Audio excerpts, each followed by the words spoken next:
All right, welcome there, everybody. So welcome back to another entry in a Civ Friday series. We're going to do another Master of Orion game just because the previous one was very short. It only took 3 sessions, and they were not like super long sessions. It was just a very, very bizarre game. So we'll do a different one here.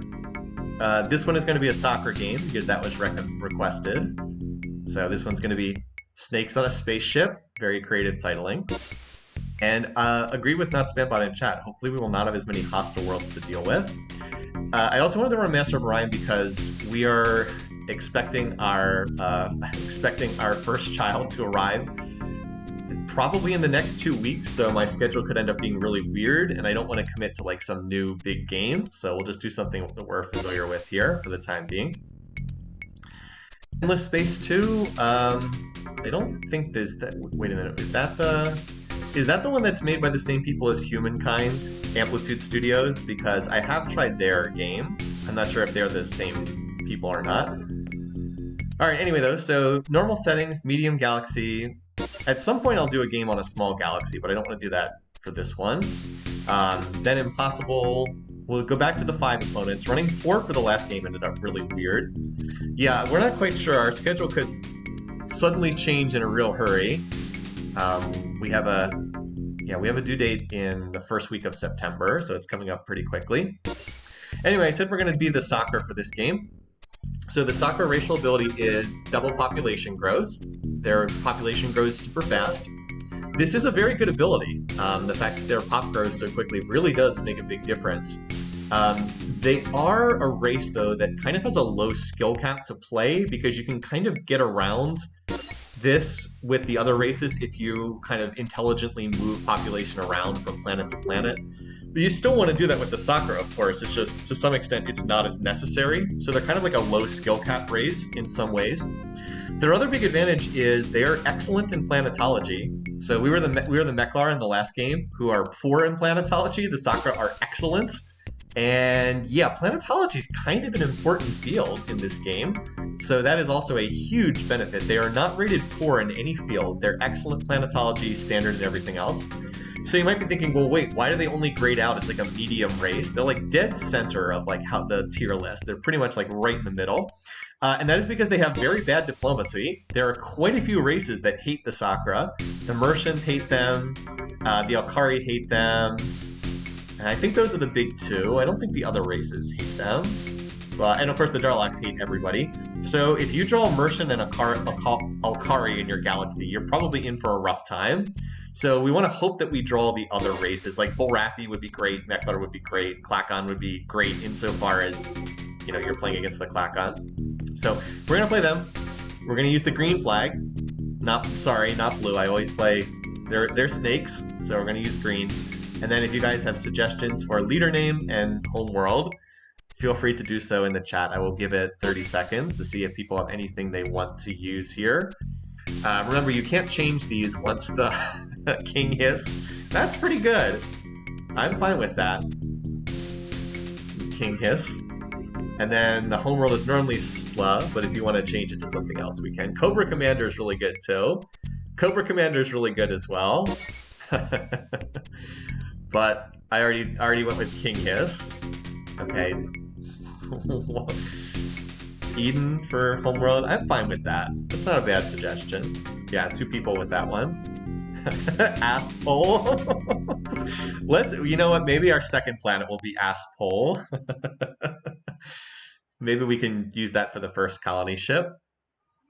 All right, let's see what we got here. So who are we up against? Okay, so we only have one of our racial enemies present. We have Kitty in this galaxy, so the Mercians are here. Looks like we hopefully should have a decent backline of planets too. I believe this is too close for an AI to spawn. Is this 6 parsecs? Yeah, this is 6. I thought it would be 6. They can the closest they can spawn for a homeworld is 7 parsecs. So there's not an AI here. No AI here. There's not one here. I believe that that's 5 up there. It is 5. Gotten pretty good at estimating from playing this game. So there can be AIs here, and there almost certainly is one up at these stars, but isn't one here or here. So it looks like we hopefully have a decent backline area to expand into. Like if we can secure this area here, hopefully we have a decent backlines to expand into. Hopefully. But we know we need to send our scouts in this direction because we know there's almost certainly an AI up here, so we want to try to keep them off these planets, if at all possible. As far as what's within initial range, so we have three planets within 3 parsecs. Green is by far the most likely to have a habitable world, so we'll send the colony ship there. Hopefully this won't be like the Trollfest last game that I did. And remember, we want to keep them off these. We want to keep the AI off planets up here at the top of the screen. So we can't go there. That's too far away. So we want to send here and here. Yeah, we'll send to these 2 stars with our first scouts. And then we'll see how many more colony ships we have, or how many more scouts we have to build after that. You know, we'll be doing our best to expand. Of course, it all is going to depend on the habitability situation of the planets around us. So go into our fleet, scrap all these useless ships that we would never build with default starting weapons, and let's see what we get. Cross our fingers for a decent planet here. Yeah, 3 hostile worlds coming up. It is possible. By the way, look at how much our... So here's the Sakkra racial benefit in action. They get double population growth. We grew 6 population points this turn. You will never see this with a non-Sakkra race at the start of the game. And remember that population produces half of a credit each turn by default. They produce half of a credit. So you do get additional production from this. So, you know, by growing 6 population, we got 3 BC of production. And like that really does matter. Anyway, let's see what we get here. So cross your fingers for a habitable world. Well, here we go again, folks. Barren hostile. Okay, great. That is not what we wanted. So we'll go to the white planet because this planet, it would actually be really nice if there's a habitable world here. It would be really nice to have a habitable planet because that would extend range up to the north. But, yep, Sleeping Dragon's right. Sakkra is exactly the opposite of the Meklar. Early benefit, but early boost, but no benefit when maxed.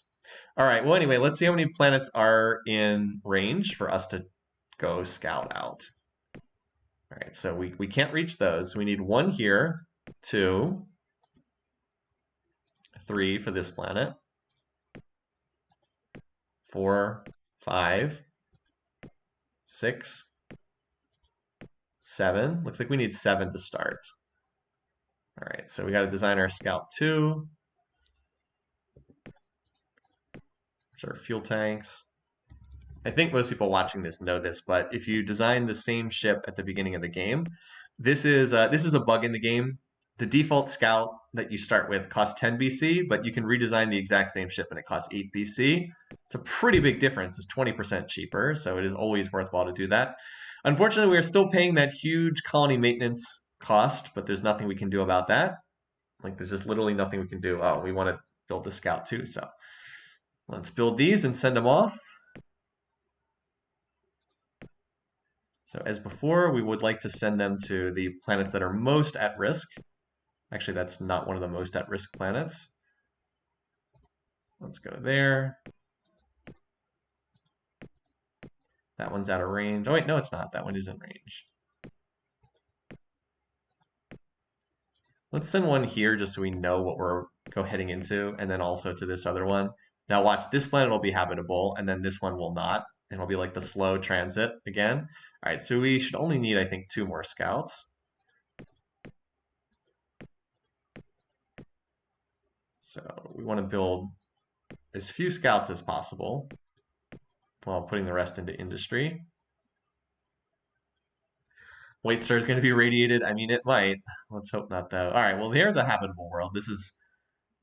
If this world has a habitable planet, then we could jump to this one. All right, and that's a toxic world. Okay. All right. So out of the new scouts we just picked up, go to here, and you go to here, and I think that's everything that's in range. I don't think this one's in range. We'll probably have to build a few more scouts. If this is habitable, then a whole bunch of planets are going to come into range up there in the north. So we'll stop building ships, go back to building factories. I really would like this to be a habitable planet. But if not, at least we'll be able to see what's... we already know that's barren. Why couldn't you have been minimal instead of barren? Even a minimal 35 would have been worth grabbing. You can, and by the way, Sleeping Dragon's right. You can absolutely send your starting colony ship to Orion. That is possible. So anyway, there's nothing for us to do except build factories right now. We're still growing at an obscene pace because we're the Sakkra. All right, come on, give me something. Nope, Tundra. And the blue star, which had the lowest odds to have a habitable world, is the one that has. The planet with the worst odds is the one that has the arid world. All right, well, at least there is something here, but like we have guessed wrong yet again. Arid 60 is actually not bad, but this has slowed us down significantly by running around here in the early game. We've been spending so much on these colony ships, and of course the second planet is not developing. Anyway, though, this will extend range down here. So this is not terrible. As I said, it is going to extend range. If we have controlled tundra in our tree, we'll be able to expand up here. Controlled tundra would actually be pretty significant because we'd be able to grab both of these worlds. Anyway, so nothing we can do now except wait for this to arrive and then send it down there. So we'll just keep building factories. At least nothing's radioactive, that's true. So just keep building factories for the time being. Oh, this is a habitable world too. Out of our range for this, out of the range right now, but it should be grabbable. Okay, so we need to send the colony ship down here. 6 turns, yikes. So we're not gonna, wow, 23-14, are you kidding me? Yikes. Maybe I should have gone to this planet from, like, instead of going here and then to here, maybe I should have gone here first. But the odds were not good for this to be habitable either, and it is in the wrong direction strategically. Anyway, yeah. Well, this will expand out range to, we already have range for here, right? It should bring both of these planets in range. That one I think will still be out of range. So let's build 2 Scout 2s and have them down here ready to move forward when that arrives. Yeah, colony ship going on a grand tour. We just guessed wrong, unfortunately. As I said, I played the odds. I went to the stars that had the best chance of having habitable planets, but sometimes you just guess wrong, unfortunately. So yeah, we're not building factories at a particularly fast rate. By the way, we're almost at 100 pop already, so Sakkra doing Sakkra things. Yeah, all these other planets are habitable, not the... Yeah, okay. Well, there's plenty of habitable worlds. They're just not immediately around us. It's actually not that bad of a neighborhood. It's just a very slow start here. So we would really like to get controlled tundra and then get these two and then push over here. And then, of course, there'll be something down there as well that we can't see yet. So a lot of habitable worlds, not bad. A lot of medium-sized planets around like the 50 to 60 range, which is, again, not bad. All right, so these are the Meklars. So the Meklars have started at one of these planets up here. Which one is hard to say, but they're definitely somewhere up here. Otherwise, they wouldn't have been able to get this far. So this is just an unarmed scout, but it definitely shows that we do need to prioritize settling the north. 20? Well, it's habitable. A lot of habitable worlds down here. So this is enough to be competitive if we can get all of these planets. That'll be the hope. Still, this looks like the crucial planet up here. So we need either range 5 tech. Range 4 lets us, I'll get to here. We need either range 5 or we need controlled tundra. By the way, the amount of money I've lost by having this colony ship is just incredible. Anyway, it's finally about to arrive. Wait, no, it's not. It's still 3 turns away. Ah! Yeah, Meklars are definitely up there. Hopefully they won't develop extended range. For the time being, we can't really contest them. All right, so I've got these scouts ready to fan out as range expands. Still not much to do other than build factories on the homeworld. I don't want to open research until I have most of the factories built. All right, we finally now have this planet name ready to go.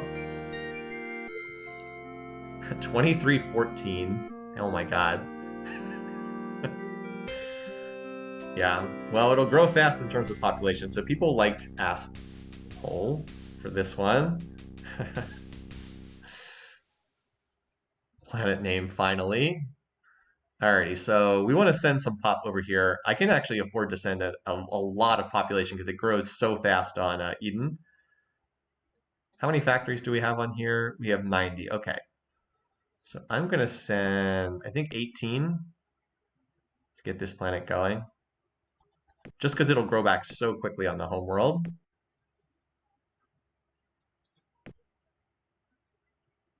And then we have to remember to send these scouts forward. Okay, so these should now be in range.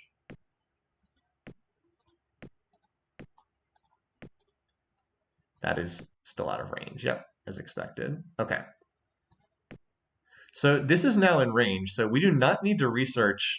We don't need to research to expand to the next planet. We can get to this one without researching a range tech. 3 parsecs. We can actually get to multiple planets without. We actually can get to 2 different planets. So I will avoid opening planet propulsion to start. I think we'll still open planetology and maybe have Aspol trickle some research into it. But we don't need to open propulsion to start. Because oh wait, this is actually in range now too. That's the one we haven't scouted yet, right? Yeah, unexplored. Okay. Go get them. Cool.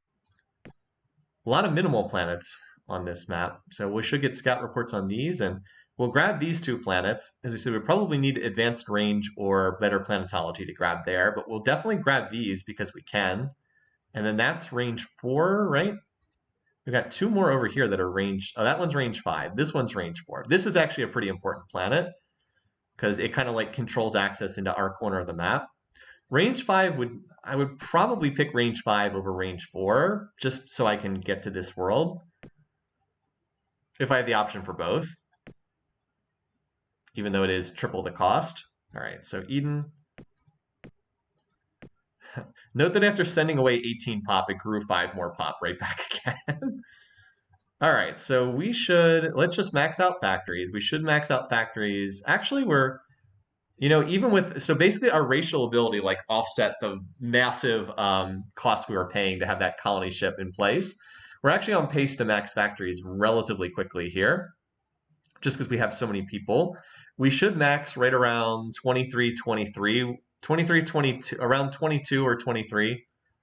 So in like about 7 to 8 turns, which is actually not that bad.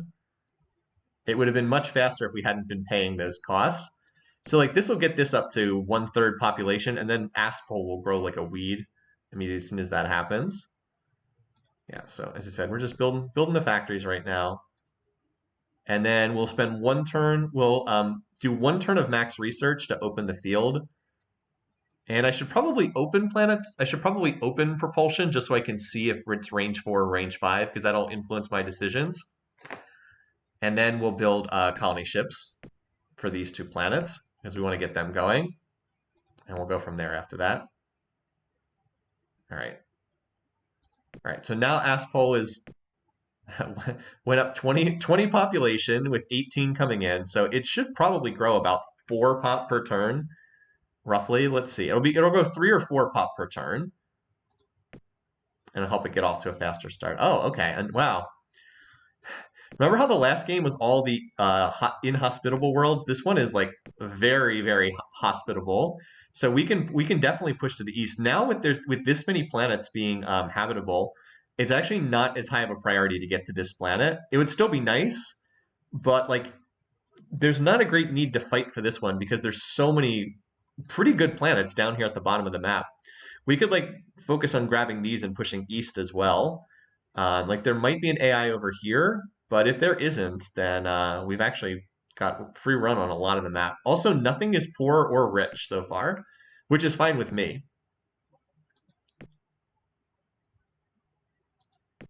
Aspel, you only grew 2 pop? What's up with that?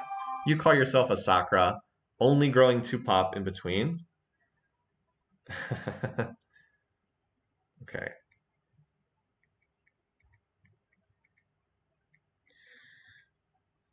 So I've actually gotten a text message both from my parents and from Liz pointing out that today is the day we recognize as Sydney's birthday. This is National Dog Day, August 26th. And we don't know Sydney's exact birthday because he's a rescue dog, but we know he was born sometime in mid to late August. So we just use National Dog Day as his birthday. He is 9 years old. We hope he'll be with us for a while longer, but he is getting to be an older dog now. So yeah, this is his ninth birthday we're recognizing. So uh, maybe I'll try to get him on. Maybe I'll try to get him on the stream at some point today. He usually does not like coming down here in the basement, though. Anyway, as far as the game goes, so we're almost filled up with factories. We need about 60 more. We're building them at 11 per turn. So that's about 5 more turns. So we should max out, I guess, 23, 24. We're probably like 2 turns behind where we would be if we had gotten the colony ship right away. So yeah, a bit unfortunate, but still not too bad. And note that Eden is just going to max on pop. Like normally you would have to send population from the second colony back to the homeworld to max out pop. Yeah, the Sakkra don't care about that. They're just going to max out on factories no matter what. Okay, so dead planet in the corner. We should be able to get this down the road with the Sakkra and another habitable world in the southeast. Okay, well I think we know what our plan is for the game. The plan for the game will be to push to the southeast because there's a billion habitable worlds here. One, two, three. Wait, is it 1, 2, 3, 4, 5, 6? And I don't think we even need to expand range to get most of these because like this is in range, this is in range. These will all be in range as well once we grab this planet. So we can just push east, and we don't even need to research range tech. Like I said, we should open the field so we can see what's there. But like we can go here to here to here to here. Like this will be in range as well. So I guess we only need range 4, honestly. Range 4 would get us to here, and then, so I guess if we have the option, we take range 4, and then we just need controlled tundra to get up to here. So that would probably be concede this world, but range 4, remember, is about 1/3 the cost of range 5. The Sakkra are use Soviet tactics. Yeah, we always have more lizard power. Call the next planet Sydney. It's a good suggestion. I like that one too. All right, so hopefully we'll continue not to see the AI. The longer we have them not showing up, the better. 163 on factories, like I said, probably about 3 more turns of factory building. Eden is 98 pop. So we need 25 more factories. Yep, that's 2 more turns of factory construction. It will just max out on its own. This planet is growing at an insane rate. Already 2/3 population on Aspole. Pretty nutty. So yep, now it is 99 pop. We need 11 factories. So let's do this. So I'm going to build the remaining factories, and then I'm going to produce a couple more Scout 2s because we know we're going to need them to push east once we extend range over there. So I'll build a couple more. I also need a Scout for this planet. I don't have one there. I've scouted it, but I didn't keep a Scout over it. So like we can send one over there, and then these 2 can go to the east, ready to fan out further. And then we'll dump into tech spending on the next turn. So we should max factories and max pop on Eden this turn. There we go, max factories. And we actually maxed, it didn't bring up that we maxed population, but we did. All right, so let's dump this into, we want to dump this into research then. All right, so you go over there. And like, how far away is this? Okay, that's probably too far. Let's send these other scouts. Let's send 2 of them over to here. And then one of these I can send up to the north, just so I have an extra scout up here. All right, so tech. So we want to open up some of the fields. There's no need to open all of them just yet. Typically, I open construction, planetology, and propulsion. I don't know that I need to open construct. Well, do I want to open construction here? I think I might. I think I prefer to focus on the others. Let's actually focus on. We're going to focus on planetology, I'm going to split 2-to-1 on planetology over propulsion. There we go. 2-to-1 in planetology over propulsion. So we'll dump the 150 in to get the research field seeded, and then we'll start building colony ships. To grab this and this, actually, bit of a tough call because we need this planet to reach the east, but this planet's also garbage. I'll probably grab this one first because it's such a better planet. And Eden's just going to be pumping out colony ships for the time being. But this way we'll get a chance to see what our options are. So ideally, we'd get +10 terraforming and improved eco. I would love to get both of them. And propulsion, I think we want range 4. But range 5 is not terrible. It just takes longer to research. All right, let's see what we got here. Okay, there's no improved eco, which is a big deal. That's disappointing. So ideally, we'll take +10, and hopefully we can jump forward to Tundra or Controlled Tundra or Controlled Dead at the next tier. But we'll definitely pick this up. Note that it costs 90 RP for the Sakkra, with their excellent in planetology rating. We can always, wow, 210 RP for Baron. Jesus. Okay, we only have range 4 as an option, so that's fine. As I said, that lets us get this planet, which is important. All right, so you're going to build the colony. Oh, and we need to build the colony ship that's cheaper. See, this one's 591, but if we just design the exact same ship, then it'll be 570. So it'll be slightly cheaper. Not as significant as for the scouts. Yeah, and we got the 4-turn colony. Very nice. And then we'll just send it straight down there. So now Aspol has to take over on the research load. 32 RP. Not a lot, but these early... Wow.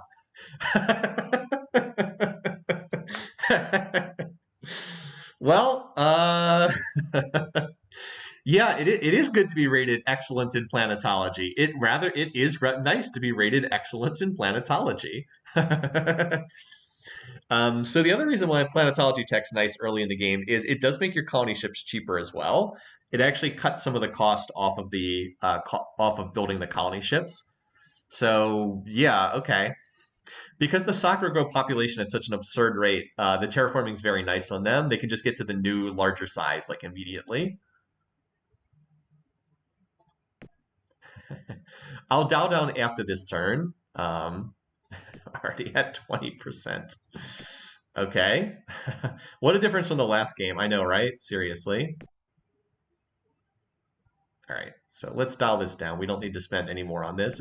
It's probably going to pop on this turn anyway, but like we're already up to basically 50% odds to get this. Because remember, it's double what the odds say. It's just a bug in the default version of Master of Orion. Sooner or later, I'll take the effort to download one of those fan patches that fixes that stuff, but this is still the default version right now. All right. So we will not have the range to reach this. We're going to have range 4, but hopefully we'll be able to get Controlled Tundra or Controlled Dead at the next tier. I'm just looking if are there any planets at 7 parsecs? Okay, there's actually 2 planets up there at 7 parsecs that I'll be able to scout. I'm pretty sure the Meklar are at one of these. So I'm going to have 2 scouts here. And I might need another one as well. This will also be in range down the road too, but I have multiple scouts over here that are ready to move forward, so that should cover some of that. But I probably should build another scout for up there. Aspol, build me 1 scout for up there. I'll send it up there as well. All right, we should get +10 this turn. Nope.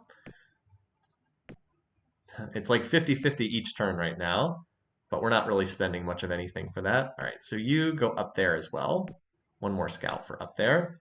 That way it'll be ready to go. And we're about to get a colony ship, which we'll use for this, for Colossa.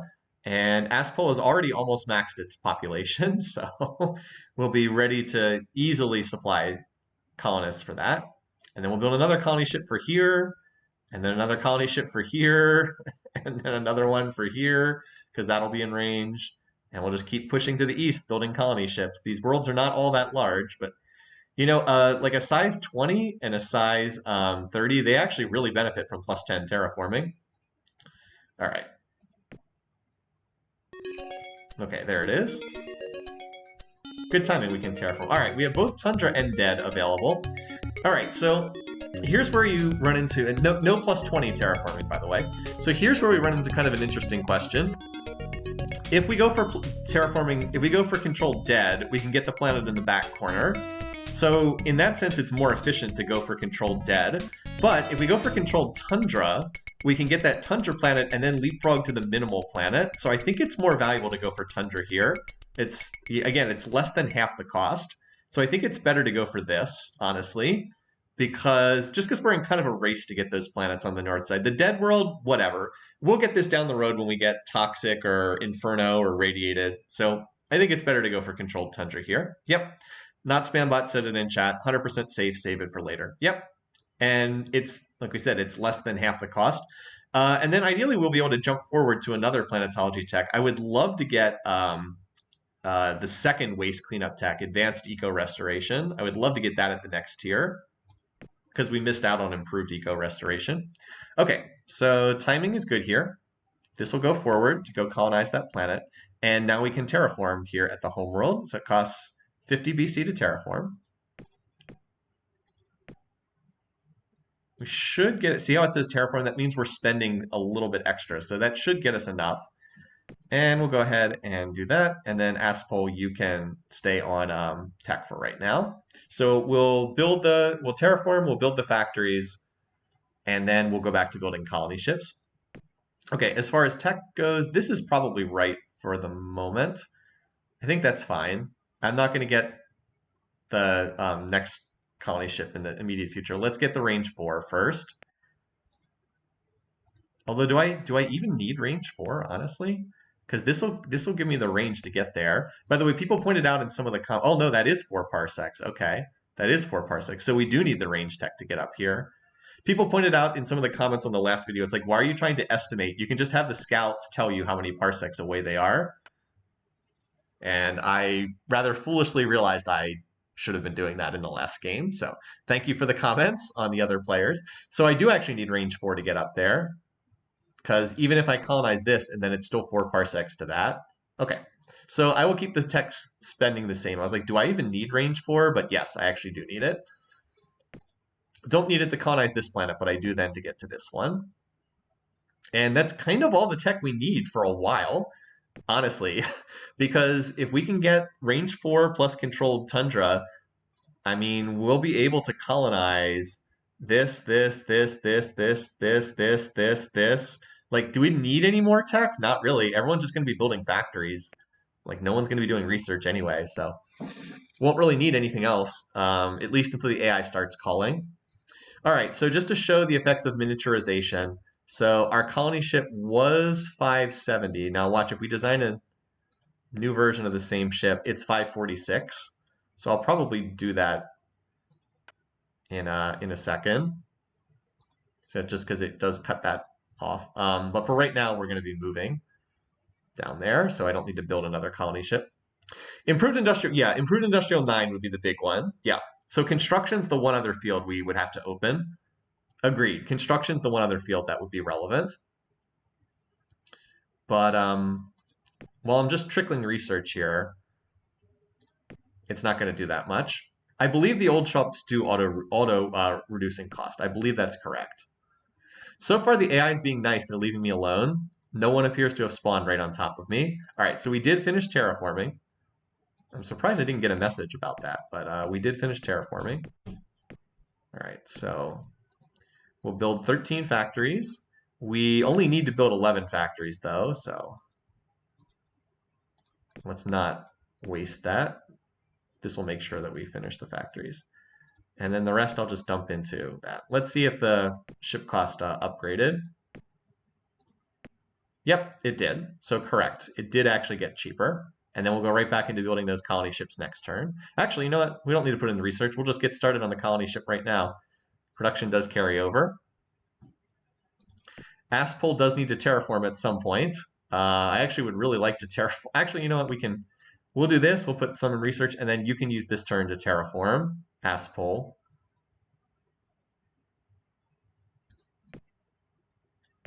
There we go. Just so we have a little tech going so we don't lose our investment. All right, so we're going to be pumping out colony ships now. All right, yep, so Eden's remaxed. Now, oftentimes I would like move population around to get back to the 110 max, but like they're the Sakkra, so there's no point. They're just going to hit, they're going to regrow this, they're going to grow up to max pop like instantly. All right, so we want to build the colony ship. 4 turns. Here, though, I do want to finish terraforming. So let's finish terraforming. There we go. So we still have a little bit going into that. And it'll be done in 4 turns. And I believe the only planet that's currently in 3 parsec range is this one. So we will have to go to this little planet that kind of sucks in order to keep expanding. But yeah, as soon as we have range 4, I will grab this planet because that one's kind of exposed. As I said, this is an important point world because it controls, like this planet and this planet are the 2 crucial ones. If we get both of these, I will feel very comfortable about our chances in this game. If the AI sets up shop on these, then it's going to be trickier. Then the question will also be how much defense to put on this planet, but probably none is the answer in the early game. And if it gets taken away from me, it just gets taken away. Is even 1 RP? I'm not sure. I think you have, I don't know. I usually just try to make sure that there's at least something going in. Okay. It's a good question. Someone in chat may know the answer to that. Anyway, so now Aspol is done terraforming. So now it can go up to 70. And now it can grow more population. Eden's growing. Yeah. Even the Sakkra don't grow that fast when they're that close to maxing out in pop. All right, so 3 turns for the next colony ship, 2 turns to grab this one. And we're just going to keep spreading out like, well, lizards. Oh, it actually grew all of the pop at the... It grew the last 3 pop it needed instantly. So adding plus 10 terraforming doesn't do a tremendous amount, but we did go from like about 250 production to about 280. We're losing a little bit. So if you're curious what these numbers mean, this is the like maximum theoretical production. So we get 281, and then this is our effective actual production, 269. The difference is we have to pay some of our costs for the colony ship. It costs maintenance, so that's the difference. But like before we were at like 250 max, now we're at 280 max. So 10% more. It's almost like going from pop 100 max to 110 max increased our production by 10%. So anyway, but yeah, we're basically growing like lizards. Okay, so I know we had a couple different suggestions for a name for the next planet. Feel free to toss them out again just because. What was it? Sydney was, I think, the one that people were asking for, which is pretty good. Oh, this is in the percentages now. Oh, okay. I didn't realize that this was already in the percentages. It is a cheap tech. Range 4 is only 340 BP. So that is pretty cheap. And wow, it popped instantly. Ooh, this is great. This means we can send that colony ship over to the more threatened eastern location. Excellent. Okay, so we have all 3 options available at the next tier. We have nuclear engines, we have range 6, and inertial stabilizer. I think we actually want nuclear engines because warp 2 movement would be really good here. I'm not sure that we need more range. I think we can actually get everything with just range 4. So I think it's nuclear engines here. Inertial stabilizer is good later, but for right now, we don't really need a combat augment. And it is by far the most expensive too. Note that this is 4,000, nuclear engines is 1,400. So this is like 1/3 the cost of inertial stabilizer. So I'm pretty sure it's nuclear engines. This is a semi-economic tech in addition to being a military tech because it speeds up your colony ships. It doubles the speed, and that makes a big difference. So I think we do want this one. All right. So, the 3rd planet. What turn is it? 2330 something? 2333. So, after the colony ship wandered around in the desert for 40 years, it's actually been pretty good. Sydney. The Sakkra like to use the 3 S's. So that was actually kind of lucky that we had that pop so quickly. That was only at 7% odds. So let's go ahead and I'm going to open up construction. I want to put some in that, and I want to put, okay. I wanted to put some more in planetology because that's like the big one right now. I want to put most in planetology. And we'll see what construction has. Both of the construction options would be good. Reduced industrial waste would be nice because we didn't have any waste cleanup. We didn't have improved eco restoration, and of course, cheaper factories. Cutting 10% off the factory cost would be really nice as well. So we'll open that up and just see what we get. Oh, by the way, we for one turn at least, we're not paying anything. Okay, we also can now we have additional range, so scouts should be able to go forward in some locations. That is still out of range. That's 8 parsecs. That is 9, but up here, these are now in range. And oh, look at this. Remember that one scout I built all those turns ago? Yeah, now we can send them forward. And we're covered. Oh wait, that's yeah, and we're covered because this scout's coming in to cover that world. Nice. These are out of range up here. Obviously, I didn't plan that, but it's still nice. And then we're going to grab this planet right here because this is the most threatened out of the ones that are in range. This is still out of range, of course. We'll need controlled tundra to get up there, but we'll grab this and send population from Aspole. Oh, we need to send pop to the new planet. Even the Sakkra need to send some to get the planet going. I sent 18 before. I think that's good. Get it to 1/3. Of course, last time I sent it from the home world. This time I'm sending it from the second colony. The lizards will grow that back right away. All right, let's see what we get. Oh yeah, 14%. Oh, so I guess we have no option, but this is fine. This is pretty good. We can certainly use the waste cleanup. All right, so there's our colony ship. There is an AI incoming up here. I can't appear to click on them, but it is... Which race is this? It is the Cylons, okay. We are covered, so this should be a scout of theirs, so we should chase them off with no issues. But it definitely makes me glad that we're starting to grab some of these locations. All right, so we'll grab that. Oh, by the way, note that we're down to 3-turn colony ships. Oh, that's nice. So wait, 269? The colony ships cost 540, so 269 times 3. Yeah, that should definitely be in 3 turns. We're actually not that close away from 2-turning the colony ships. Okay, well, we're just going to crank out these colony ships and as quickly as we can. Aspole regrew 4 Sakkra grow population so fast. Anyway, so yeah, we're going to grab this planet next and then go from there. As you said, probably grab this one to open up range to the east. And as soon as we get the tundra tech coming in, we'll go back in that direction. But there's no reason to have the homeworld go on research when we can just no reason to put it on research when we can just keep pushing expansion down here. Oh, silicoids. Wait, is there 2 scouts here?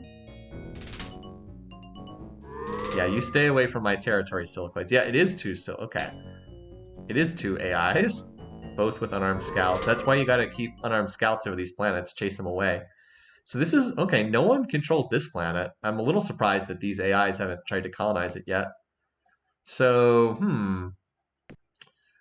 it's out of range right now, but this would, if we grab this, that would actually bring this into range. Well, colony ships are pretty cheap. We'll probably make a play for it. We'd have to invest a lot in defending it, but make the AI take it away from you. Colony ships are not that expensive in this game. Just spread out, grab as much as you can, and if they take it away from you, well, kudos for them. But make them take it away from you. There have been many times where I ended up controlling a world I never thought that I'd have a chance. No, this is so far away, it's not worthwhile building long-range lasers to try to control it.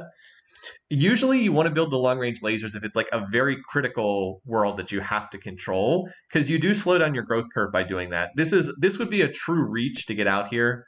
Like, this is really outside of the space we should control. It would be a huge reach to get there. It's much more valuable to just get the colony ships out to grab these planets quickly, as opposed to expending resources on a planet that's really out of our reach. So, like, you have to know what's, like, realistic to grab and what's not. The super cheap planetology definitely is nice. I mean, we're not doing any research right now. We have, basically nothing going into it. But once, once these colony ships are built, okay, I thought that this planet was still in orbit around Eden. I was like, didn't I send that last turn? And it is. It's just like it looks like it's still in orbit outside this planet just by coincidence. Anyway, so we'll grab this, and in 2 turns we'll see what looks like the most appealing option. Probably just down there to the south. All right. Do the Meklars already have a colony here? No, they do not.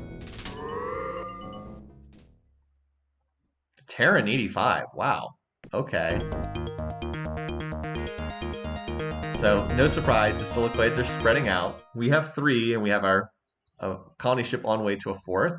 This is pretty nice. So we may be able to make a play for this world.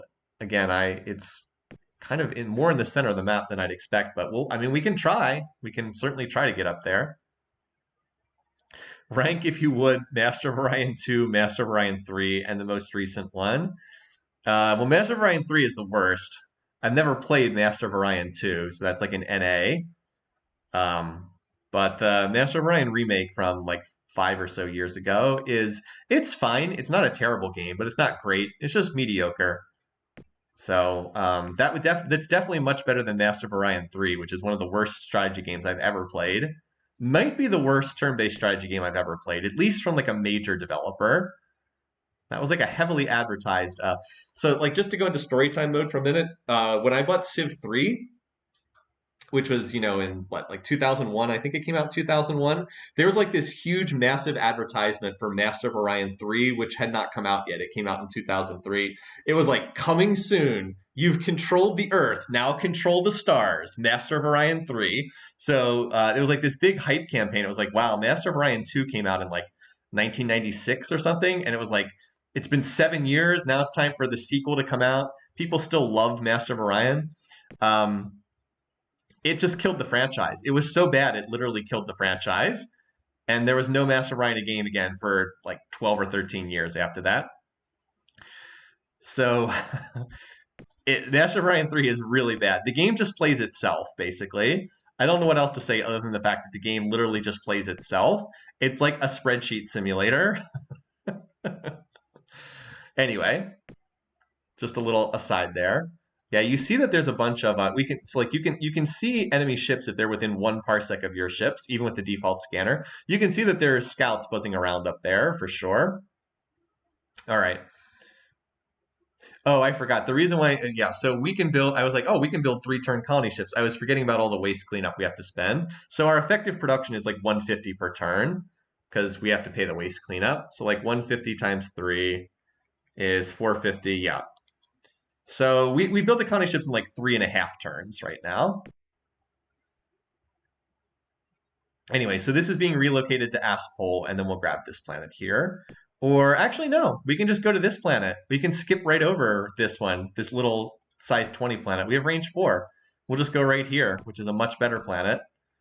And then we'll be able to send the scouts forward as well. Yeah, we'll go grab this planet, which, as I said, is way better. We're also about to grab this one, so we'll have this ready in next turn if you want more names. We've got Sydney down here. And yeah, we're just basically just building colony ships as fast as we can and then filling them up with lizards.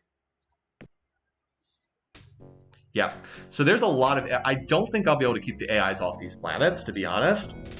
If they're still there in like 10 turns, yeah, see... I was expecting this to happen. So they have a colony ship here, and they've brought escort for it. So they're going to get this planet. And again, I'm not surprised. That's why I was not like beelining the colony ship north. You have to have a real, like, if you've played this game a lot, you start to get a sense for what you realistically can reach and what you realistically can't reach. This was beyond the reach of what we could get. Maybe on, normal difficulty, but on impossible, the AI does expand very quickly. So if this has missiles on it, though, we might be able to get them to retreat. So it's always worthwhile to see if they have lasers or missiles on the ship. Okay, they had lasers on the ship. They actually had heavy lasers. That was the 2-shot laser. So they will set up shop there. So they will end up getting that planet. And that was the really nice one. That was the Terran 85. But we have so many planets to grab, I certainly can't complain. We're already on 4 planets, and we've got another colony ship en route and another one in production. And we've got like 5 or 6 more planets to grab. Okay, so we have an option for naming this one as well. I know some people suggested some things like Swamp earlier. and some different things. I can't remember what else was in the chat though.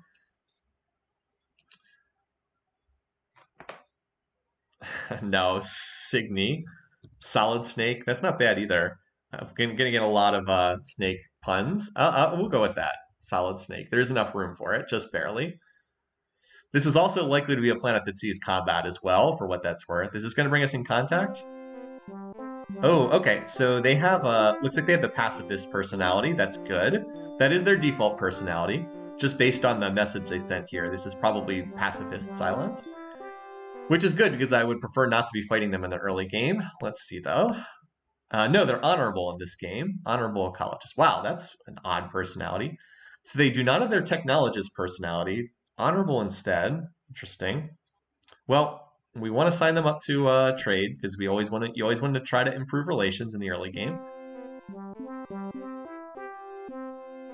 Even though this is a drain on the economy. Allied with the Bullrathi, yeah, that's annoying. All right, so yeah, they're ahead in tech as expected. Whoa, wait, they're actually ahead in planets too. That's not something you want to see with the Cylons. So, oh god, interesting. So the Bullrathi have to be up here somewhere because otherwise they probably would not have had range to get over here. This is not good. The Cylons having this many planets. 1, 2, 3, 4, 5, 6, 7 already.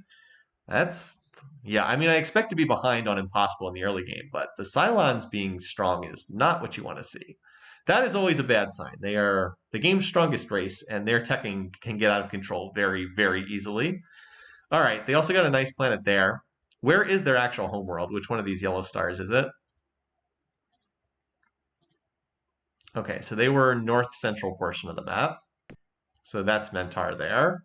Okay.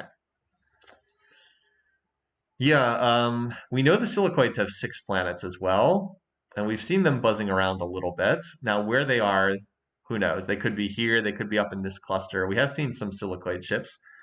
We've also seen some Meklar ships. I think the Meklar are over here based on the fact that we saw their ships so early in the game. They kind of have to be here. Silicoids, they can hop frog around the galaxy with their ability to land on all the hostile planets. So the silicoids could be anywhere. We haven't seen any ships down here, so it's possible that this part of the map is still relatively open. Yep, they are the research race in this game. So I don't think I'll be able to keep the Cylons off this planet. It seems unlikely, just because of how exposed it is. I'm not going to make a big effort to try to control this planet. I think it's just too exposed. This, though, over here, I think I can make a play for this world. So let's hope that they don't have the range to reach that for the time being. Anyway, Solid Snake, we now planted this one, so we definitely need to get some population up there. Fortunately, Aspole can supply it. Once again, I want to send, I think like 18 is good again.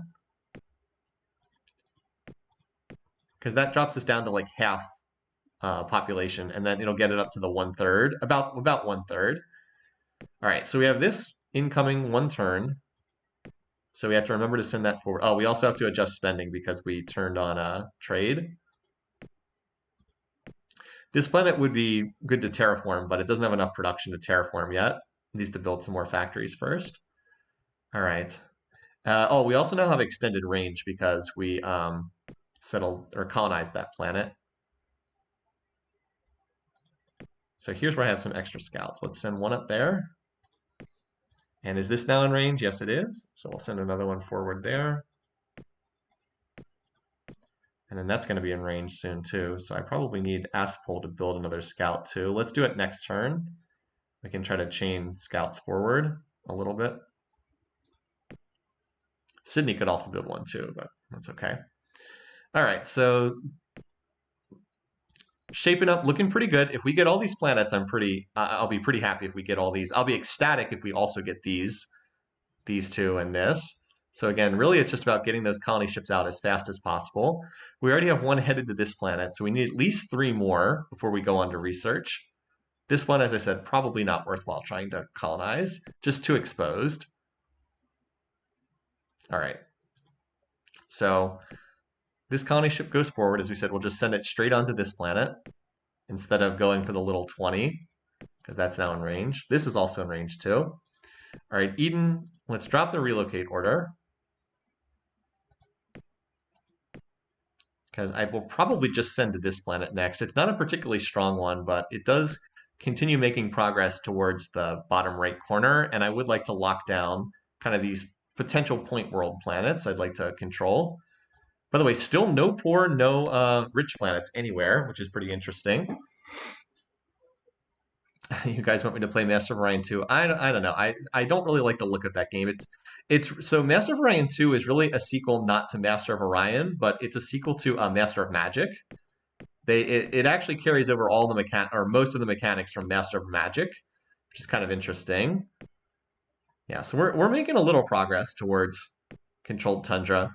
It is much cheaper than it normally is because we're the Sakkra. So we're making a little progress there. We could actually get it pretty quickly if I put Eden on research, but I want Eden to keep pumping the colony ships. As I said, we'll probably just go there next. Hopefully the AI continues to not do stuff. Again, oh. Wow, okay. What? What? This was out of range for me previously. This is a runaway Cylon, you guys. You have not seen me. I don't know if you've seen me play against runaway Cylons. So this is, they signed a cheese alliance. Wait, how did they? They didn't even have an alliance. How did they? What? What? They don't even have an alliance with anyone. Okay, that's. There's obviously an AI over there, but how did they manage to get down there? This is so. I love this game. It's a great game. This is something that really does bother me. The way that the AI will just sign an alliance like it's nothing, and then suddenly they have range to places that they have no business getting. Clearly, they should not be able to put a planet down here. They should not, like, this is just them ignoring the rules of the game when it comes to range. Yeah, they obviously signed one, but this was not their last turn. This only popped up this turn, so I don't know how they managed to do this. It's like they obviously sent when they had the alliance, and then they were able to send, yeah, really, really weird.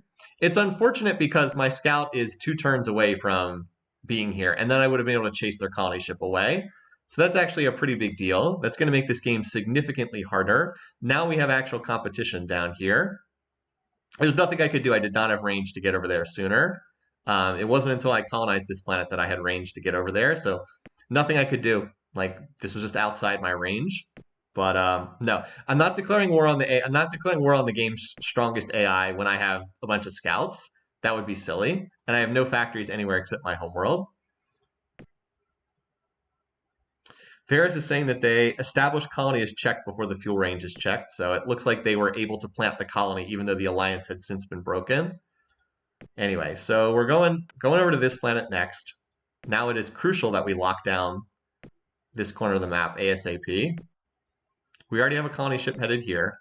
We've got one headed there, so the next one is going to have to go to that minimal planet.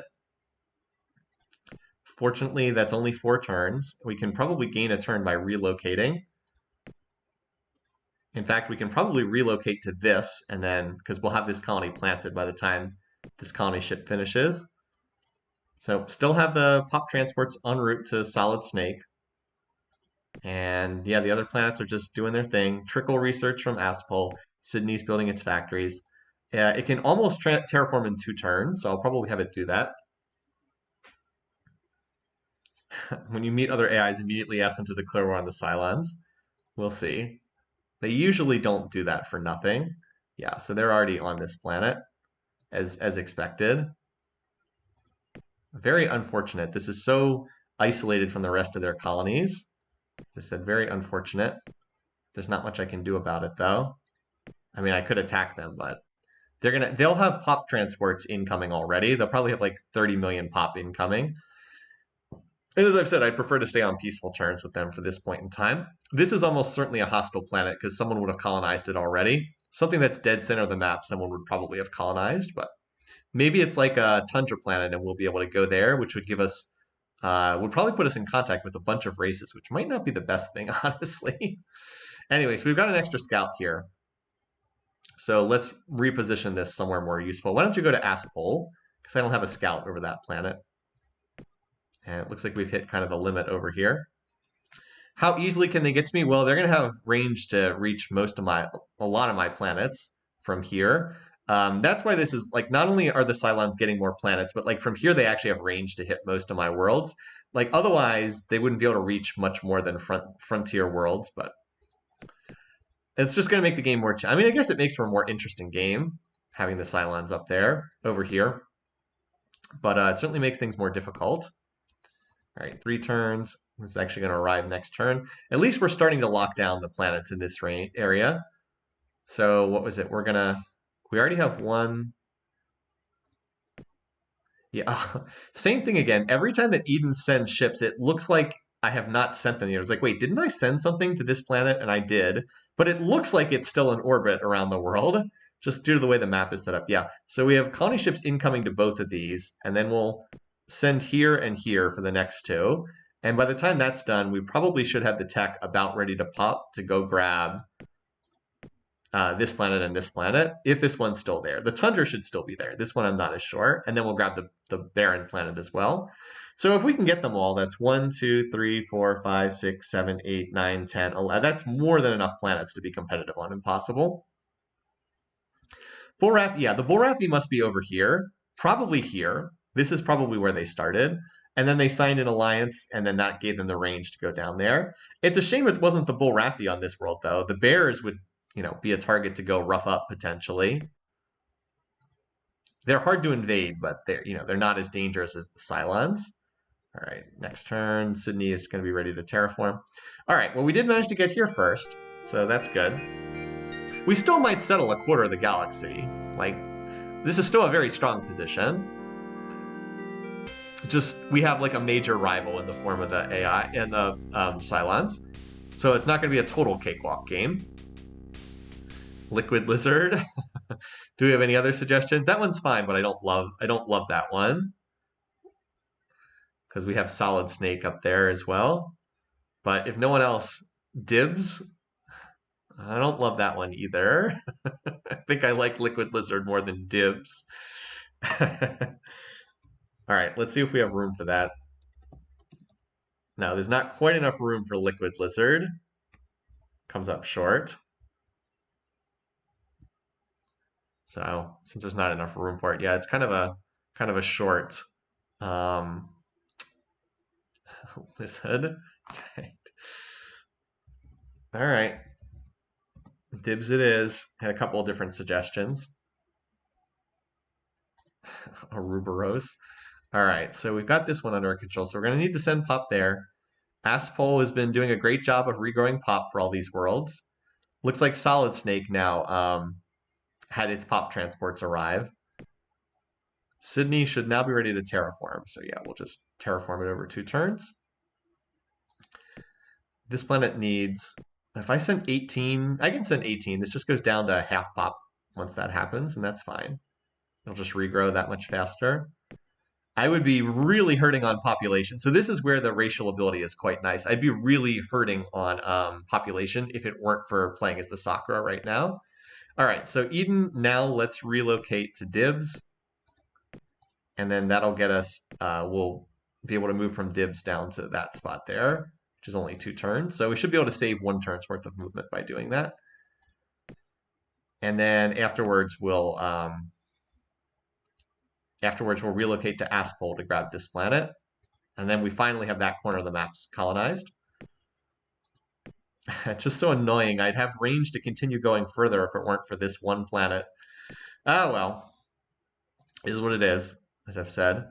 Tech-wise, we're about halfway to that controlled tundra, so that's coming along. And then these other planets are just new and they're building up their factories.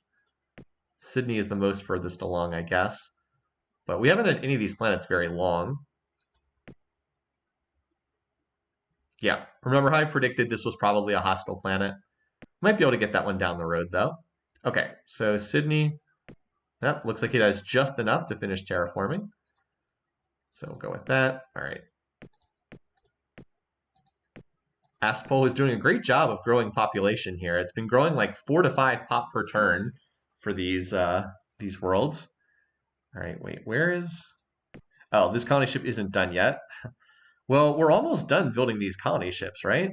because this one's en route for here. This one's one turn away.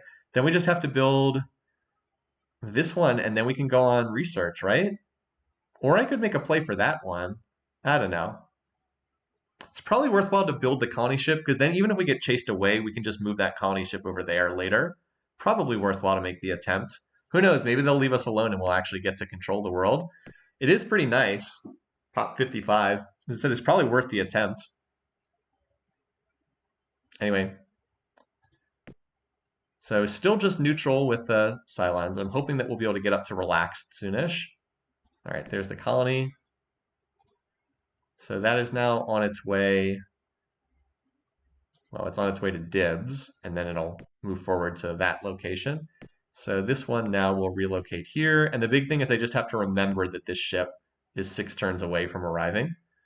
Can we call World Serpentes? Yes, we can do that. Works for me. All right, so we're done terraforming, so we certainly don't need to spend money to grow pop. That would be a huge waste. So Sydney is getting there.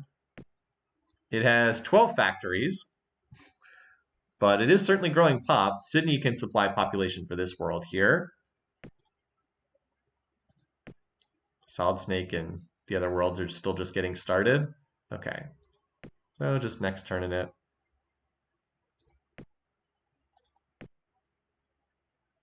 All right, here we go. So you've got it, Willow. I don't know that we're going to be able to fit too many extra S's in that planet.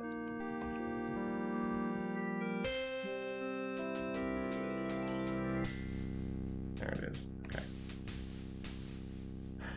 There you go. Serpentes. All right.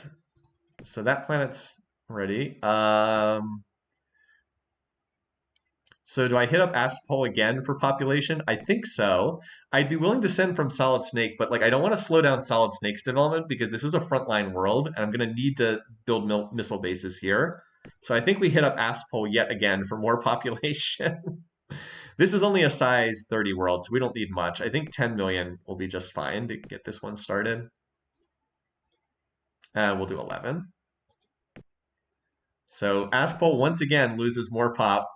It's just been cranking out the pop for all these worlds. Anyway, Dibs had its pop transports arrive, so that's like now a real planet. And Solid Snake's about ready to terraform.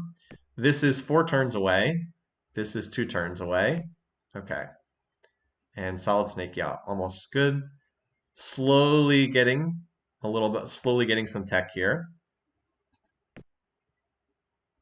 And the AI still has not gone for this arid world up here. So if it's still there, after this colony ship gets built, we're going to make the play for it, even though it's going to be a very slow movement up there. But as I said, if it gets taken, we can just move over to here as soon as we have controlled tundra. So it won't go to waste. Shouldn't go to waste regardless. Okay, so Aspole, now that we can reallocate spending. All right, so that's going there.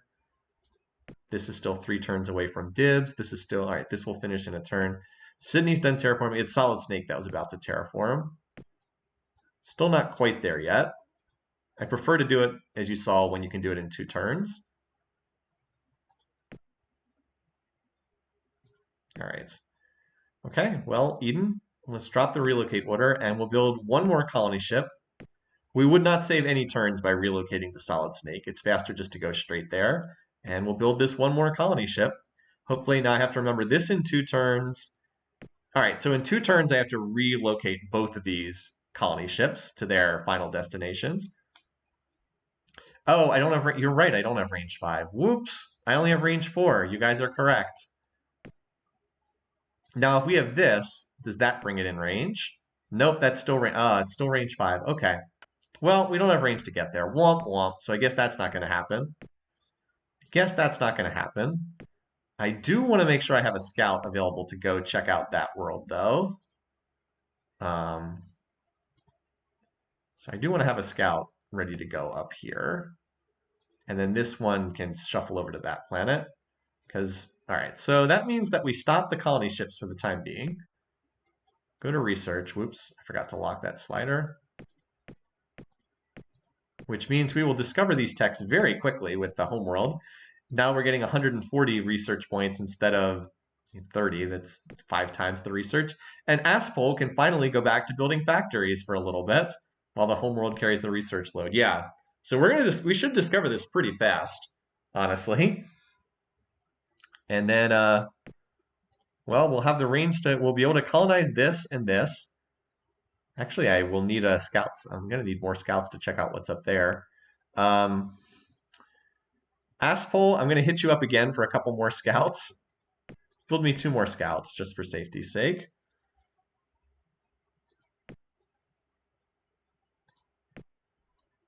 All right, that should be enough.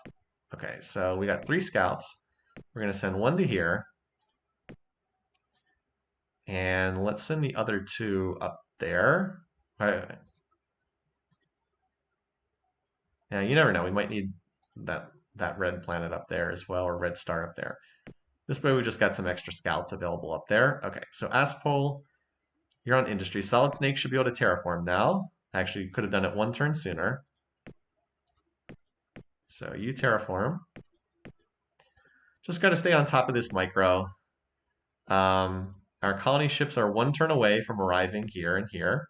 We'll send them forward. And I think everybody else is just building factories, which is good. They're allied with the Bullrathies and the Mercians. Okay. Note that our population is pulled even with them. I think they're on 1, 2, 3, 4, 5, 6, 7, 8, 9 planets. That's concerning. But at least they're not out to... I have seen the Cylons jump out to like 15 or 16 planets on a standard map, and that's when it really gets terrifying. At least they are... Well, I was going to say at least they're honorable, but that actually might not be great. It might be better if they were their normal pacifists, to be honest. Was that a ship over on the right-hand side? No, I thought for a second I saw a ship over there. Well, anyway, get ready to rename the planets, or get ready to come up with some planet names, because we got 2 that we're about to found, and 1 in 2 turns, 1 in 3 turns there. And then we'll have to get more pop ready. Also, we now have planetology in the percentages, which is nice. And then once I discover this, I probably have to open all the tech fields, because we are in contact with the AI. We do have to start worrying about things like actual defenses. Nurgle, Noodle, Hisla. Hisla is one of the default Sakkra names, isn't it? Mercian probably are 1 or 2 planet empire. I think that's most likely correct. All right, so Solid Snake we need to terraform next turn. By the way, that waste cleanup tech is going to be really nice. Look at how much I'm having to spend on waste cleanup.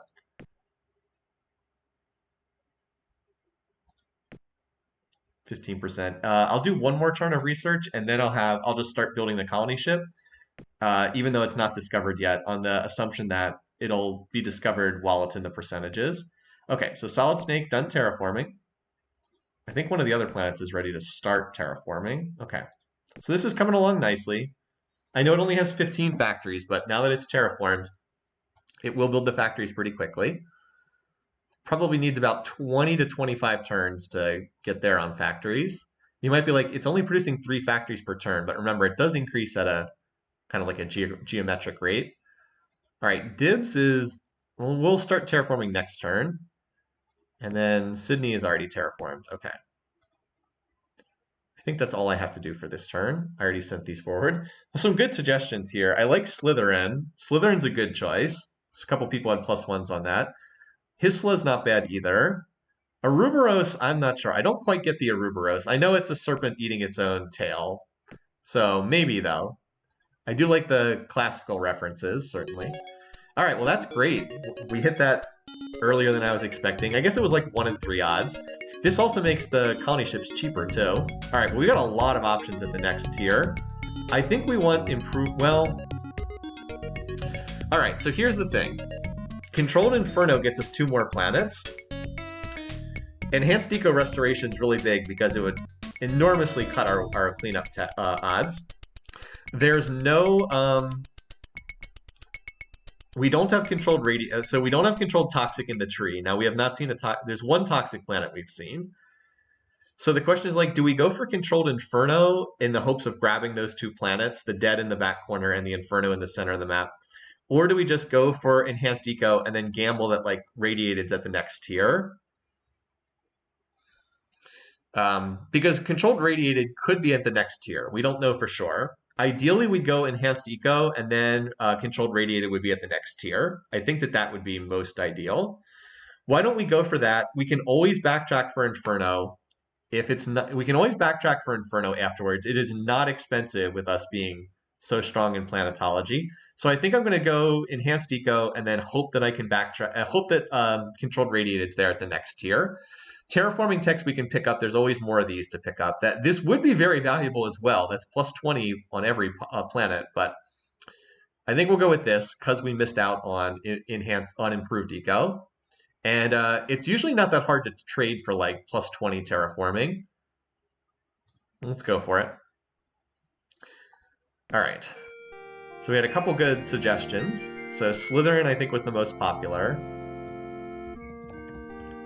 That is the correct spelling, right? You can't change it once you type it in. There was one of the games I did where I did the Borathi game. I mistyped something, and then I had the mistyped planet the entire game. I'm pretty sure that's correct, though.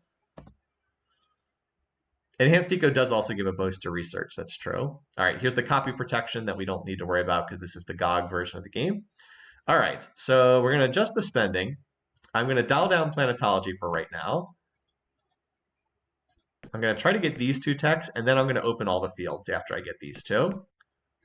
But for right now, the spending is going to go down again because Eden needs to design a new colony ship. Need to start. I'll just redesign this next turn after the current. I like to have this as the colony ship design because the AI always uses this as the colony ship design. So I'm used to seeing this design as a colony. I get like super thrown off if someone builds a warship that looks like this. I'm like, what? No, that's the colony design. So we'll put production into colony this turn, and then we'll redesign it with the tundra base next turn. So we're already putting production in to grab this. I'll just redesign it next turn. All right, so we need to send some pop to Slytherin. And wait, oh, I never terraformed dibs. Whoops. I obviously forgot to terraform this planet. Oh well, that's fine. So Serpents is looking good there. Dibs should send a pop. It's got plenty to spare. Slytherin's not a big planet. Just send like 12. And then we'll terraform once next turn after we've sent this. That should be plenty to get it started. Little Slytherin down there. And then this will be showing up next turn. Okay, I think that's everything we have to do. Oh, wait, if this is building a colony ship, this has to go over to research. Yeah, that's what I was missing. One of these planets has to go to research. So Aspol, you're going to fall on your sword yet again and have to go over to research. Only +1. You call yourself a Sakkra? You only gain 1 population. No, just kidding there. Sydney is already accelerated past Aspol because it's actually been building factories and not getting pulled off to do side duty again and again. All right. You are a Sneck, though. You might be a bad speller. All right, we had a couple of other good suggestions. Ouroboros did come up a number of different times, so I hope that that is spelled correctly. That's actually a harder word to spell since it's a Greek word. Jormungandr is also a good choice, too. Oh, yeah, all right, I think I've got that right. I like the Jormungandr in particular. I'm not as familiar with Nidhogg. I don't know what mythology that one's from, I'm afraid. All right, so now we have no current colony ships out there right now. By the way, look at how the cost goes down, 466 BC. Actually, I should design a separate colony ship because I'm going to need a standard base after this. All right, so this is colony U, Tundra. So again, look at how much more, people who've played this game, I'm sure are familiar with this, but like, look how much more expensive putting the Tundra base on is. The default colony only is 466. The Tundra base is 617. Nidhogg is also Norse. Okay, I just was unfamiliar with that one. All right, but we need this. So we need this. It costs 1 extra turn to build. So we grab this, and then we'll immediately grab this one afterwards. I don't suppose that'll bring this in range. No, that does not bring that in range. Didn't think so. A little far. Not enough to be in range 4. So if we had range 5, we could have grabbed this planet potentially, but it would have slowed down our colonization a lot. We actually got range 4 pretty quickly because it's so cheap. And like that has allowed us to get all these planets very, very quickly. And then if we can get controlled radiated, we'd be able to grab these two. But like these planets are in range. There might be something we can grab over here too. We don't know. I think the Meklar are over here, but maybe one of these is like another tundra world that we could grab that just don't have the technology to colonize. You never know. So we're spreading out like a plague, which is what the Sakkra want to do. We do need to send Pop to Ouroboros. It's not a big world. So Aspol, once again, yet again, I'm going to have you, as I said, fall on your sword. There we go. I did send that, right? Yeah. Okay. And wasn't there a planet I was terraforming? No, Dibs I was going to terraform. I think all these other planets. Serpentes is not quite there yet. When you have this many planets, they start to run together. This is also why I avoid the huge maps and the large maps, because you just start getting hard to keep track of everything, and it's just a lot more micro. Medusa could work as well.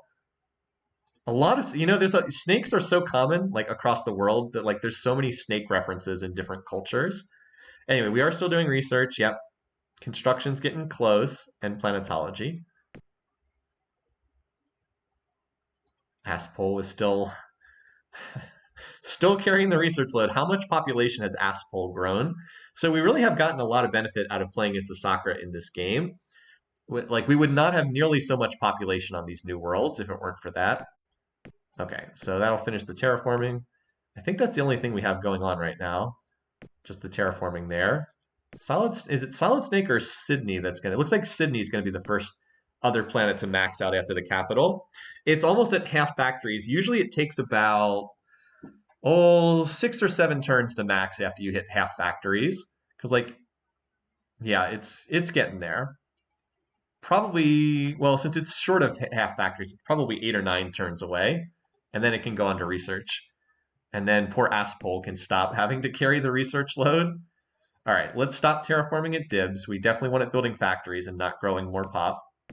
The Sakkra breed fast enough as it is. They don't need more help in that regard. Serpentes would really benefit from terraforming, but it doesn't have quite enough production yet. I avoid doing it over 3 turns unless it's like an absolute necessity. All right, so Tundra Planet will come in range, and then we'll build a normal colony ship for the minimal world, and then we'll build a barren colony ship for this world. Aspol's like, I've got to send Pop to this planet too. Solid Snake can probably send to this Tundra Planet to help it get started, because it's still not that close to max. Yeah, it's still well short of needing the population to work all its factories. So far, though, the Cylons have just been totally leaving me alone. Now, the tech situation is somewhat concerning. This being the Cylons, but this is great. We have a lot of planets for this early in the game. 1, 2, 3, 4, 5, 6, 7, 8. And we're about to get at least 2 more. These 2 should be guaranteed. Probably 3 more to get to 11. That's going to put us in really good shape long term. Okay, so they finally come for that planet and if I remember correctly, this ship, actually the colony ship is armed too. All right, so yeah, we definitely can't chase them off this as much as we'd like to. Oh, crud. The Meklar have shown up. Uh-oh, this is the planet we were going to go colonize. Well, we definitely can't fight this off, so that's a little bit unfortunate. Their colony ship's also armed as well. All right, well, we can just retreat. AI is finally starting to show up. So this will bring us in contact with the Meklar. Oh, and it also, first meeting. So I'm not surprised. Hopefully everyone will abstain with the Cylons and we can vote for them. That's good news. All right, Bolrathi are pretty small, 3 votes. Silicoids also 3 votes. We'll see if Kitty is as small as people think they are. I suspect they're all... Yeah. This is good news. Kitty, who's going to hate me, is really small. They're the weak fry of the galaxy. Okay, so they have 5. I believe this means we also have 5. Meklars abstain. Yeah, we have 5. The Cylons have 5. It's 3, 3, 3, and 1 on the other AIs. This is great. We can vote for the Cylons. We're going to get a huge relations boost with them. That's really good news. Now we'll be... Oh, wait, we're not in contact with the Meklar? Oh, apparently that we're not... Well, we will be soon when we grab this planet. I guess we're not... I guess it's range 5. I guess that's 5 parsecs away, and we're only at range 3 distance. Anyway, well, we'll go grab this, and we'll grab this. So we should be able to get these. It's a bit unfortunate that they grabbed this one, but as I said, I was kind of expecting them to come down here sooner. This means that their homeworld is up here, for sure. 100% their homeworld is one of these planets. Still don't know what's on that world yet. Hopefully we can go check it out shortly afterwards. Anyway, so where are my actual scouts?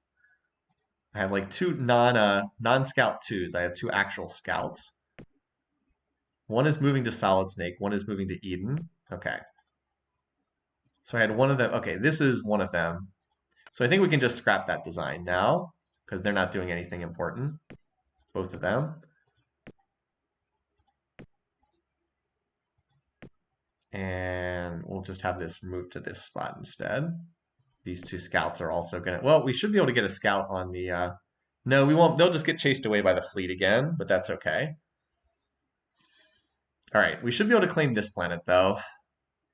Hopefully that they will not send their fleet immediately forward here.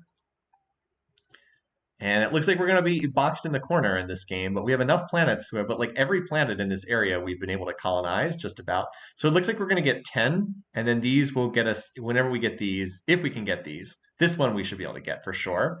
That would get us to 12. There are 48 stars on a standard size map, so we're in pretty good shape here. Like this has been a very successful land grab, so I'm pretty happy with this. Meklars, it's like the Meklars are another really well-designed AI race. Because like, oh wait, they actually sent their whole fleet away? We're actually able to scout them. They obviously moved their fleet back. Okay, well since we're 2 turns away, I'll keep these scouts here for now and then send them forward when we colonize. Because these will both be in range as soon as we colonize this. And then we'll be able to see what's on those worlds.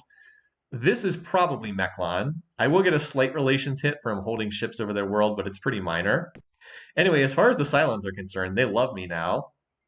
So let's dial them up and see what we can do. Let's see if we can upgrade their trade agreement just for the time being. No reason not to stay on their good side. Yeah, we'll be able to upgrade the trade agreement. And let's see if there's anything we can trade for. II-9 would be nice. That would be the best one because we're building a lot of factories. No. They must be hurting for... hostile environment tech. Otherwise, they wouldn't have offered that. So I'm going to stay away from that for the time being. I'll also hopefully, if I can colonize this planet and this planet, I'll see if I can sign them up to a non-aggression pact just to boost relations. Okay, now because we signed that trade agreement, we got to go through and make sure that we're not in waste spending. Okay.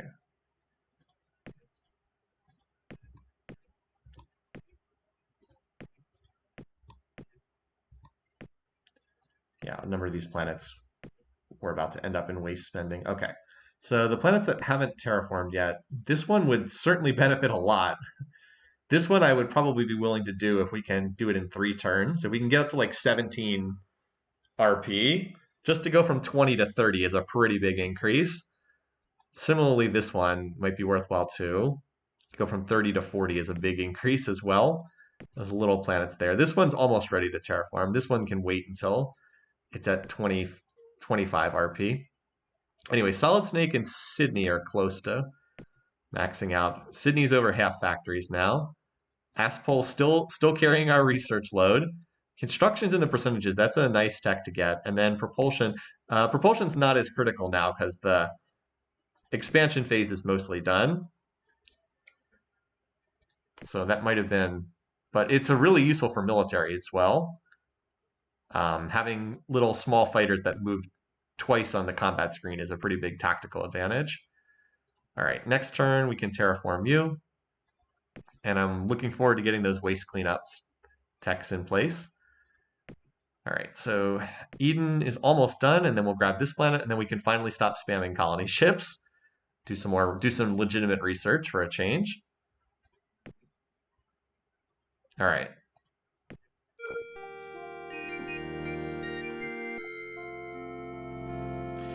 Yeah, if planets allow waste to build up, it lowers the max size of the planet until it can be cleaned up.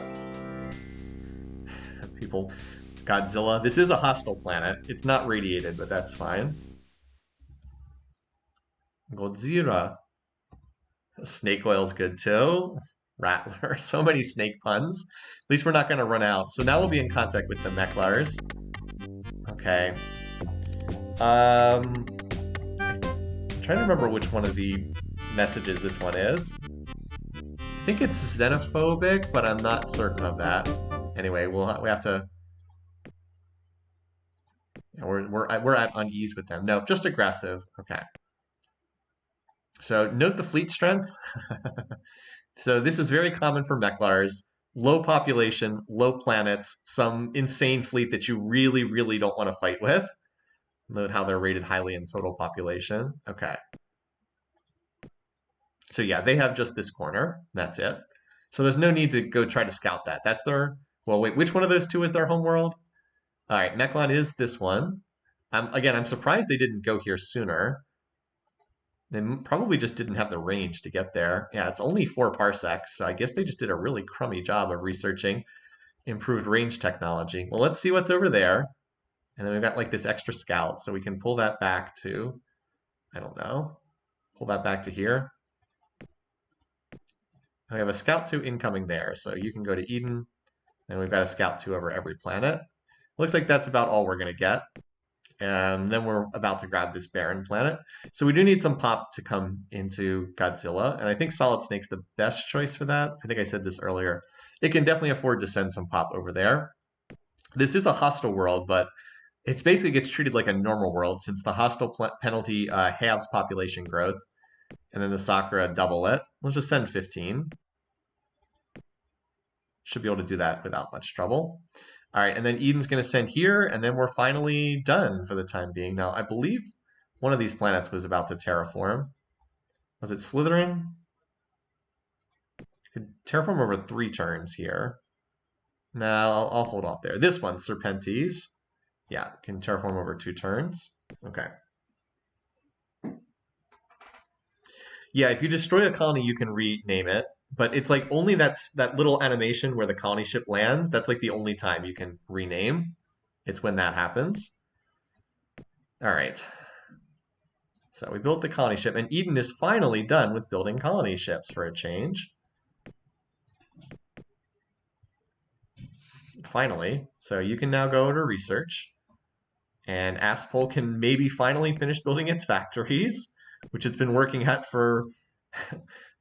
been delayed for an exceptionally long time.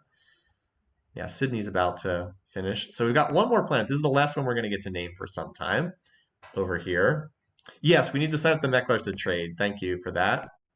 We want to try to build relations with them because we really don't want them to attack us. We'll start with this, and then we can improve that over time. And while we're at it, let's talk to these guys. I also want to figure out what techs they have, but I want to research at least one computer tech before that happens. Let's see if we can get a non-aggression pact. I figured we could. So the Cylons we should be able to keep off us for the time being. The fact that they're honorable also probably makes it a little better. This is somewhat concerning, though. That's a lot of alliances out there. It's a lot of alliances. Considering that they are also the strongest in the galaxy, having that many alliances is very concerning. They are literally spread out everywhere. 1, 2, 3, 4, 5, 6, 7, 8, 9, 10. 10 planets. Okay, well, they're actually like even with me on planets.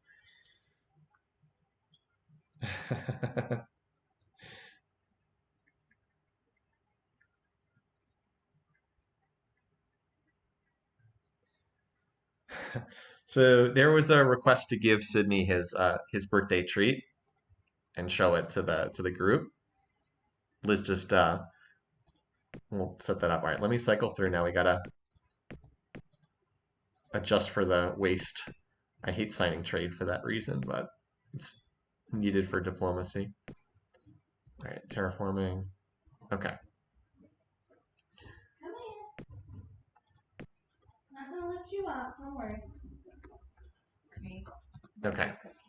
Birthday cookie for Sydney. I mentioned when you texted that it's his birthday.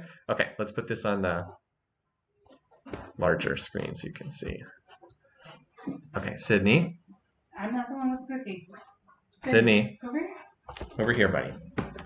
I'm the one who's got it. Yeah, let me position the camera so you guys can see. Good set. Okay. Okay.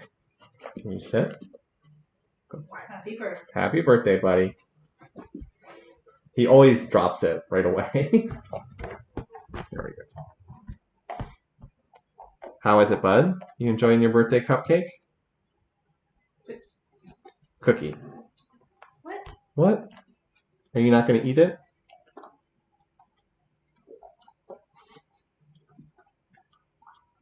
It's the frosting that's throwing him off, I guess. Yeah, he's not sure what to do. This is, of course, a dog-safe cupcake. Or cookie. It looks like a cupcake. All right. Oh boy. It's a good boy. You're 9 years old. Hey, can you give me a kiss? Sydney? No, I don't have more to eat. Okay, I guess he's not in the mood right now. Hey. That's a good boy. Okay. Yeah, so hopefully people enjoyed getting to see him. Let me put this back to Master Orion. Yeah, that's it. That's all, buddy. No more food. A little bit awkward there because it's the webcam that's built into the computer, but I think you could still see. All right. Yeah, this is somewhat concerning how many alliances they have lined up because there's a vote in like 10 turns. We'll check back in like five turns or so and see. Hopefully some of those alliances will just break.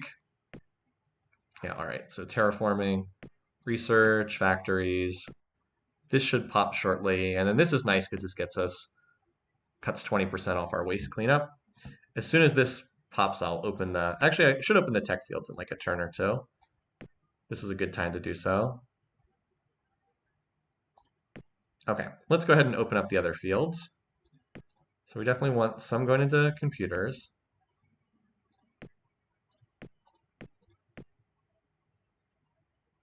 Propulsion is honestly not that high. We definitely need this because we need the first tech there to protect us from lasers. Construction we can also dial down. Planetology I want to continue to emphasize. This should be about right. Just a little emphasis on planetology. Let's see what we get. What was the planet that was terraforming? This one here, Serpentes. Oh, I'm sorry, Serpentes.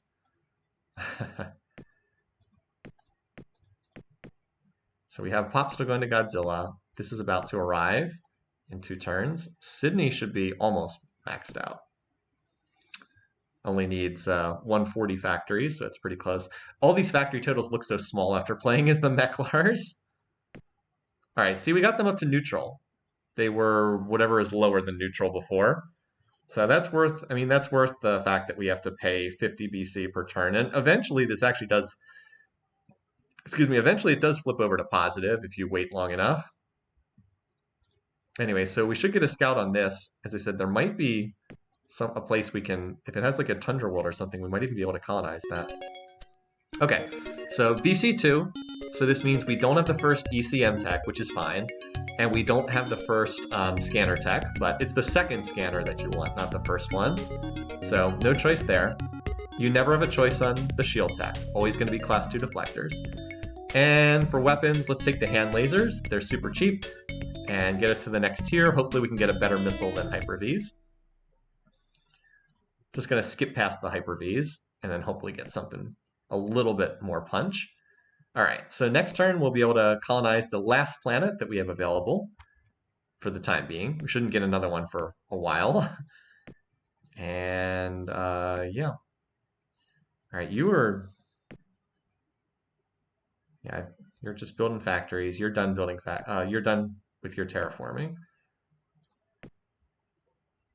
And hoping the AI will leave us alone to continue building factories. So Solid Snake's at halfway there. So now I want to get, yeah, this is in the percentages. That's nice. I would really like to get class 2 deflectors now. I actually should increase the let's give it an extra tick from every field because that will protect me against an infinite number of ships with lasers on them. Just one base, missile base with class 2 deflectors protects me from infinite laser fighters. So that's a priority there. And I think we're good. So what is the name of our last snake planet here, you guys? Oh, nice. We got reduced industrial waste. Okay. Cross fingers for robotics 3. Oh, no robotics 3. Okay. These are both be good techs to have. But since I missed out on II9, I think I'm going to go for II8. Because I did miss out on that. I missed out on improved robotics 3. That's unfortunate. Duraloy would be nice too, don't get me wrong. Oh, it is a tundra planet. Oh, it is a tundra planet. Haha. Well then. Oh no, robotics 3 is in computers. Duh, you guys are right. I have my trees mixed up. It's in computers. Alright. So we got one, so we've got this one here, and maybe another planet in the backlines. I don't like sneaky snake. I do like the notion of just calling a planet Sneck, though. And I like Hydra as an option, too. I'll just call this one Sneck. And Hydra is one we can hold on to. Okay, so this planet is, of course, long range, but we should have enough tech to... I think we have enough planetology tech and enough construction tech to put... We might be able to fit that on a long-range hull. Let's see if we can do that. Hold on. So we definitely don't need this anymore. We can scrap this. Let's see what we can fit. All right, so Tundra base. Not enough to fit reserve fuel tanks. Actually, it's not even that close. It's not that close. Yeah. So we could put it on a huge hull, but I don't think that planet is so good as to justify that. Like, we could do it on a huge hull, but, you know, if you do this, it's Tundra base, reserve fuel tanks. We'd, of course, would put... Oh, we don't actually have the faster engines. That's 19, just to show you how long this would take if we do this. 10 turns, that does not feel worthwhile. It's only a Tundra 40. We need more tech. So I think we would like to get that, but we need more tech.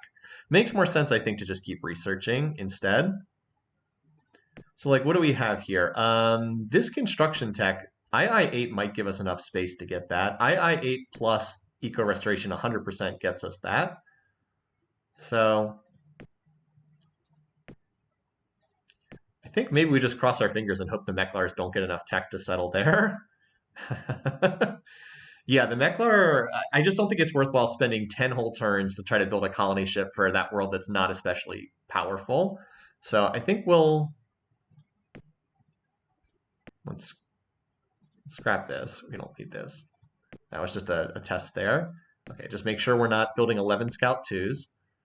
And let's just do some research then and see if we can get up there.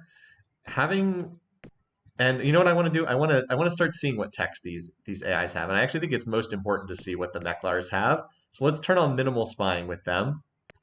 I don't know how good our level 0 spies are going to be, but I think we should be able to get at least see what they've got spying. Yeah, now though, with the waste cleanup tech, it definitely helps. And advanced eco restoration should cut our costs down to almost nil.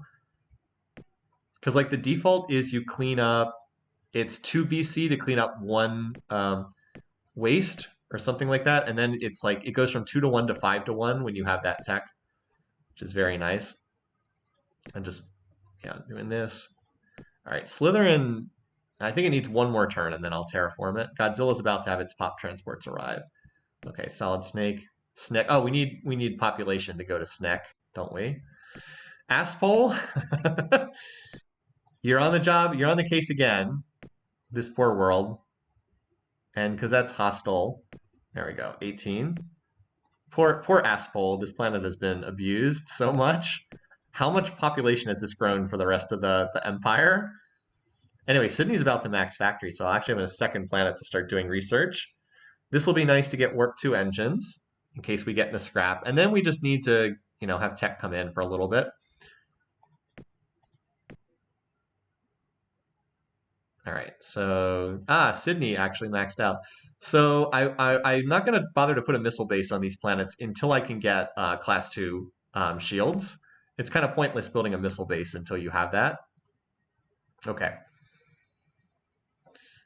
So we can now finally start doing some research. Like this is not bad for this early in the game to have this much. We're actually still pretty early in the game. It feels like it's later than 2366. Like it feels like it's later than this. It's just I've been able to colonize so many planets so quickly. Oh, and by the way, the tech racial stats looking like this, get used to it on Impossible. They almost always look like this. Anyway, so we don't have a report on these guys just yet. They're still in alliance with the Cylons. So this is still concerning, just how many races they're in alliance with, because all those people will vote for them in an alliance. I actually have quite a bit of population for this early in the game, like more than the player would normally have by virtue of being the silicoids and having all these planets. So I think I'm probably okay. I would kind of need like everyone to vote against me, but that might be the situation we're in. So I can't really chance that. So I'm just going to keep checking in periodically. All right, well, they just lost all their alliances, so let's hope that that's the case. Again, I'm going to keep an eye on this and hopefully, yeah, I just basically need to avoid every single AI voting for them, and I think we're good because I definitely don't have a 1/3 veto block. Okay, so I was going to terraform this planet, slither in. Oops, I wanted to measure out 25 BC to do that. That'll do. Okay. Yep, we're the exact opposite of the silicoids. This is the polar opposite of the silicoids, who have no population at all to do anything. All right, let's terraform you next turn, Ouroboros. It'll take 3 turns, but it's worthwhile because your size is so tiny. All right, Snek now. Oh wait, no, it's Godzilla now has population. Yeah, and then Snek has incoming. So Solid Snake should be very close to maxing out too. It needs like 4 more turns of factory building. So tech's propulsion there, force fields is coming along nicely. We're starting to make a little progress in some of these fields. The hand lasers will be nice too. Get to see what our options are. If we're lucky, we'll be able to get a real missile tech at the next tier. All right, so Slytherin should be done. Oh, no, never mind. Needs another turn. All right, Ouroboros, you can terraform here. Just kind of chilling at the moment. Peaceful turns, which is good. What's that? Okay, this is almost certainly just going to Donatus. Or it's going here to the toxic world. Actually, the toxic world's probably more likely. All right, hey, we got a report on these guys. Okay. Oh, they have improved eco restoration. That could be handy. They have a lot of construction tech too, but look at their weapons. They have nothing but lasers and Gatling lasers. So if we get class 2 deflectors, and 1 missile base, they currently can't hurt us unless they put, I guess they could build nuclear missiles or nuclear bombs, which are the default weapons. But they would probably build the AI likes to build designs based on the most recent weapon they discovered, so they'd probably build Gatling lasers, most likely. Also, spying would be useless against them. Our computer tech sucks compared to them. They do have controlled tundra, so that's not great. That means the hope of colonizing this world is probably nil if they have controlled tundra, unfortunately. I certainly am not going to try to fight them for this planet. I'd love to have it, but it's more in like the would be nice to have, not critical. That's unfortunate. Yeah, and they have reduced waste 60%, so they look reasonably strong. I was wondering if the only thing I'd want to trade for is improved eco, but I don't think I want to trade for that because I'm already online to get enhanced eco. So like I don't think that there's much incentive to trade for it because I already have a better tech in research right now. Anyway, we're able to see what they have. Let's see what we can get with see if we can get a spy report on the Cylons next. They only have 1 alliance at the moment, so that's good. We shouldn't lose the game at the next council vote if that's the case. Shouldn't, in theory. And I know I was doing some terraforming. Oh, Snek now has its population has come in, so they'll start going to work there. And Aspole should be finally getting close. It's finally hit half factories. Solid Snake is, as I said, like 2 or 3 turns away. And then these worlds down here are, yeah, terraforming or just slowly building up factories. Yeah, that world's terraforming over 3 turns. Okay. Techs, well, we have hand lasers in the percentages. Planetology, looking good. Force fields is probably the one I'm most interested in right now. And construction would be nice, but will not come in time for this round of factory construction. All right, there's the hand lasers. All right, so fusion bomb is, so like, this is like a long-term versus short-term thing. If we get an immediate combat, HyperX is better because our missile bases are terrible right now. The thing is, though, there's 2 missile options at the next tier. There's both scatter packs and Merculites at the next tier. Whereas Fusion Bomb is going to be really useful because if you don't have a bomb tech, then you can't really go on the offensive. So I think what the play is here is I'll go for Fusion Bomb and then hope I can get Mercs or scatter packs at the next tier. Is kind of my thinking. Because like this is good for the long term. I'm aware that HyperX is cheaper. Basically, if I pick this, I'm just gambling that I'm not going to get into an early war, but I don't think I'm going to get into an early war. I have pretty good relations with these AIs, and they're not erratic. So yeah, a little bit dangerous. We can always try to backtrack and pick up one of these others, but it is a bit playing dangerous. I agree. It is playing a bit more dangerously, going without either of the early missile options. Where's this going? It's not going to this planet. Do they have an alliance with anyone? Nope. So this was like up here. I think it's going to this world right here. I believe it's going to the Inferno planet, if I'm reading this correctly. So it's more, yeah, I picked the more efficient option, but it could blow up in my face in the short run. Pick the better long-term, but the somewhat more risky short-term option. By the way, there's oh, this is outside my scanner range. I was gonna say I can see this planet, but it's just outside my scanner range. Actually, Dibs is coming along quite nice. I didn't realize how far along Dibs was. This is gonna be like my point planet in the east, as far as like strong worlds. Anyway, so all right, so we're trickling along in weapons. I'll build missile bases on the planets that have max factors. I'll build at least 1 base once this is done. Not that it's going to be very strong. Yeah, okay, that world is not headed towards me. All right, nuke engines. Okay. We probably do need increased range at some point. You know what? We could research this, and it actually would bring that Tundra planet in range. I think this is probably the most useful tech to research here. Because we are on range 4, which is not much. Let's get this, then we basically don't have to worry about range again. Sublight drives wouldn't be bad, but they don't give you additional movement speed in combat. It's the even-numbered warp techs that give you extra movement speed in combat. Warp 2, warp 4, warp 6. This is warp 3. So I think we take this. Inertial stabilizer does not move the tree forward. It has to be one of these 2, and I think range 7 is more useful. So we'll keep that going.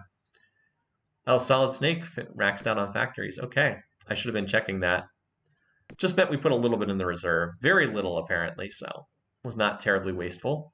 So Solid Snake, Eden, Sydney are maxed out, and Dibs is almost there. Aspole is slowly getting there. Might have Warp 4, correct. Varicid might have Warp 4 next year, absolutely. All right. So we still don't have a report on the Silence yet. They have an alliance with the Bullrathi. That should not get them anywhere close to a veto majority, or a win in the council. Tech, I wanted to dial down, I was going to say I wanted to dial down propulsion spending, but I guess I've already done that. Planetology and force fields are what we're concentrating on right now.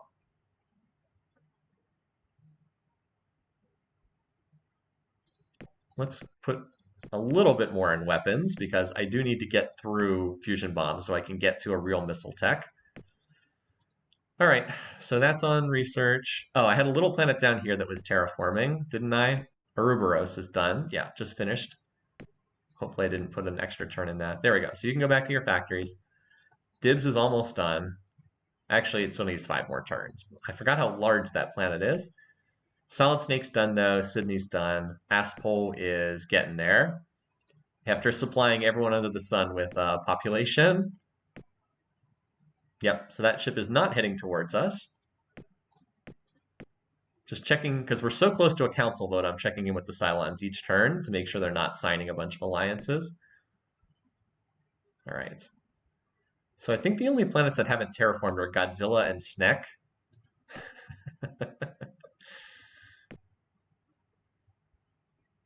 And yeah, we need the construction and planetology, I think, to put long-range fuel tanks on that. There we go. When I put a little bit more in construction, but like our research is starting to pick up a bit. Well, here come the Cylons over there. All right, so we have the option you want, which is to go from class 2 to personal deflector.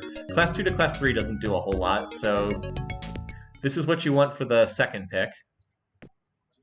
Wait, they're in orbit. Oh, they don't have the tech to colonize it. Nice. They don't have the tech to colonize it. Although I don't know why. Oh, because we have a non-aggression pact. I was like, why didn't I scare them off? It's like, oh. So they'll probably leave next turn. I can't chase them away because we have a non-aggression pact. All right, so we picked up that. So now I definitely want to build a missile base on at least one on my forward planets. So Solid Snake, have you start, and then Dibs, you can build one next.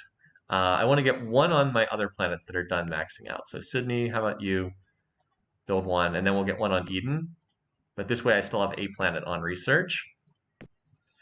All right, so we got a spying report on them. Okay, so they've changed their.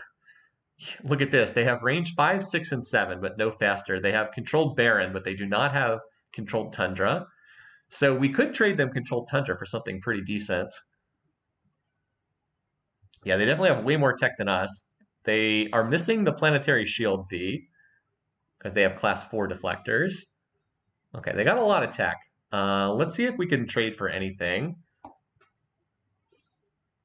I'm certainly not giving them controlled tundra. Remember they asked for that earlier because it's a big hole in their setup. Let's just see if there's anything we can trade for. Slow engines, yep. So out of these options, none of these are really that useful for us. No. I definitely don't want to give them faster engines if that's something they're really hurting on. All right, well, we'll turn off spying for right now. Can probably turn it back on in a few turns. Oh, so much construction tech on these guys. So this works for me. Yep. Yeah, I think we're just kind of chilling here. Survive this council vote and keep scaling up. The whole 10 planets on medium, too easy. I may know, right? It was a great land grab. I had a ton of hospitable planets, and I still have the possibility of maybe getting this one if I can get the range to get over there. Almost managed to get this one. Meklars arrived like 3 turns before my colony ship, and obviously I wasn't going to try to fight their whole fleet, but we're just scaling up right now.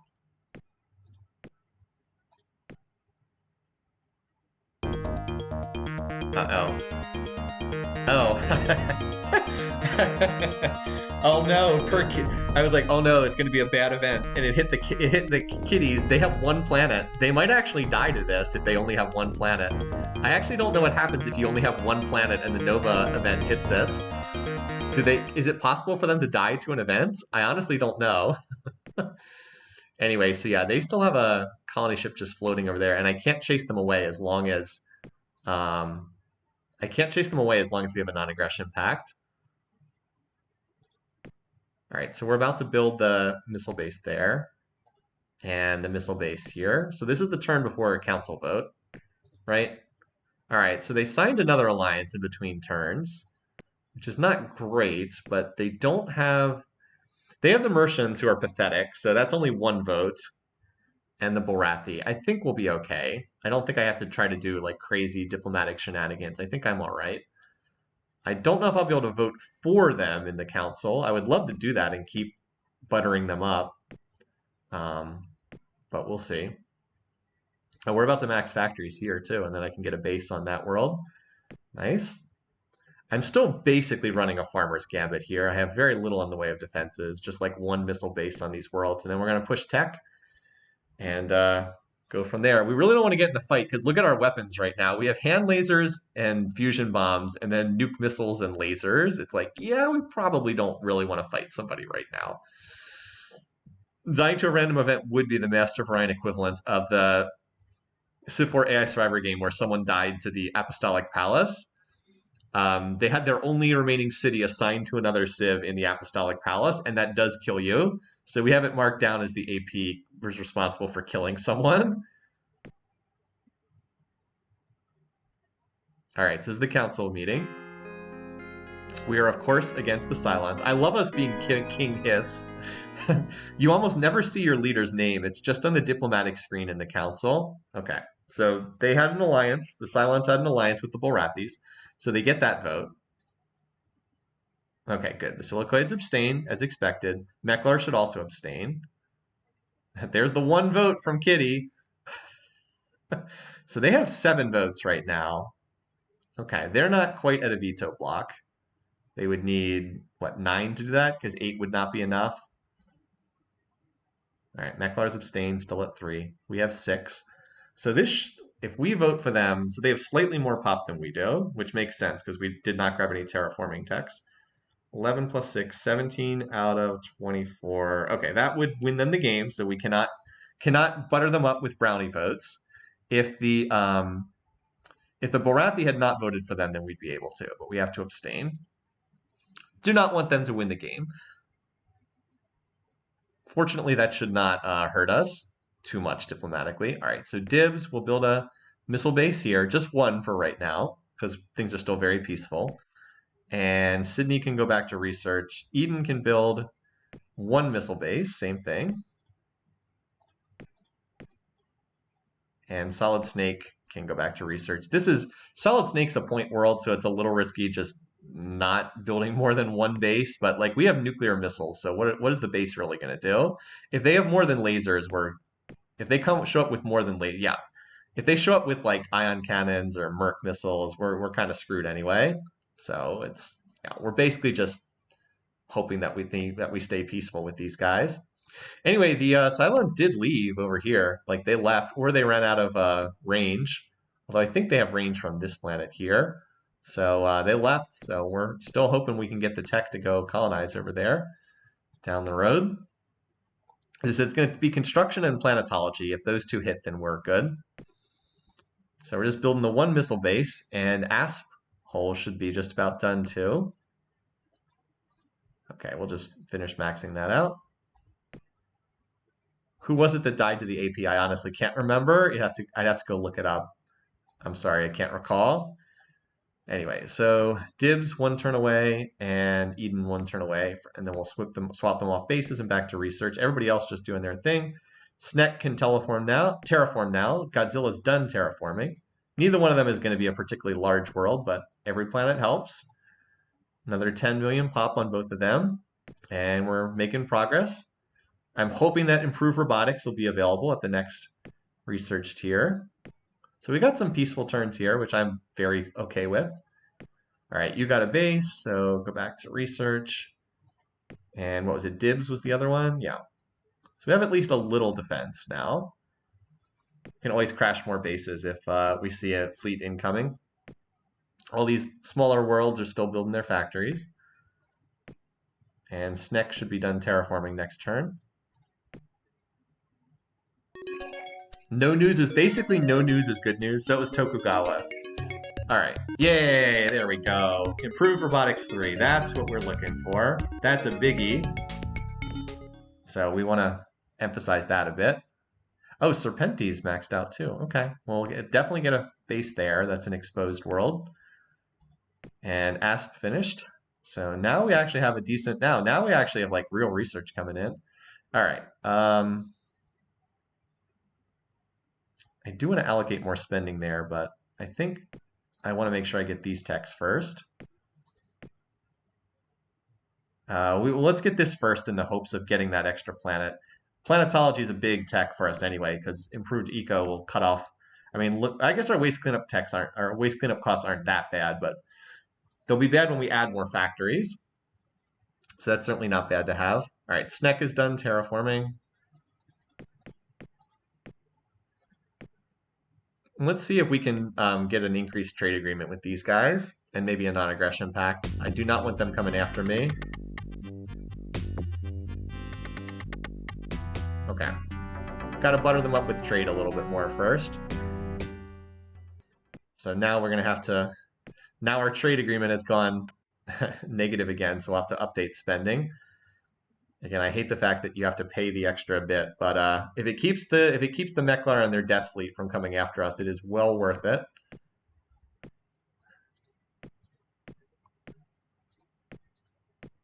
Well, I think they still just had lasers the last time we saw them.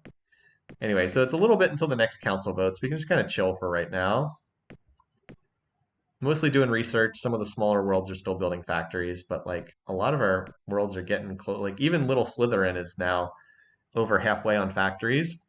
So we can just kind of chill. As long as I'm not seeing anything on the galactic screen, I'm pretty happy.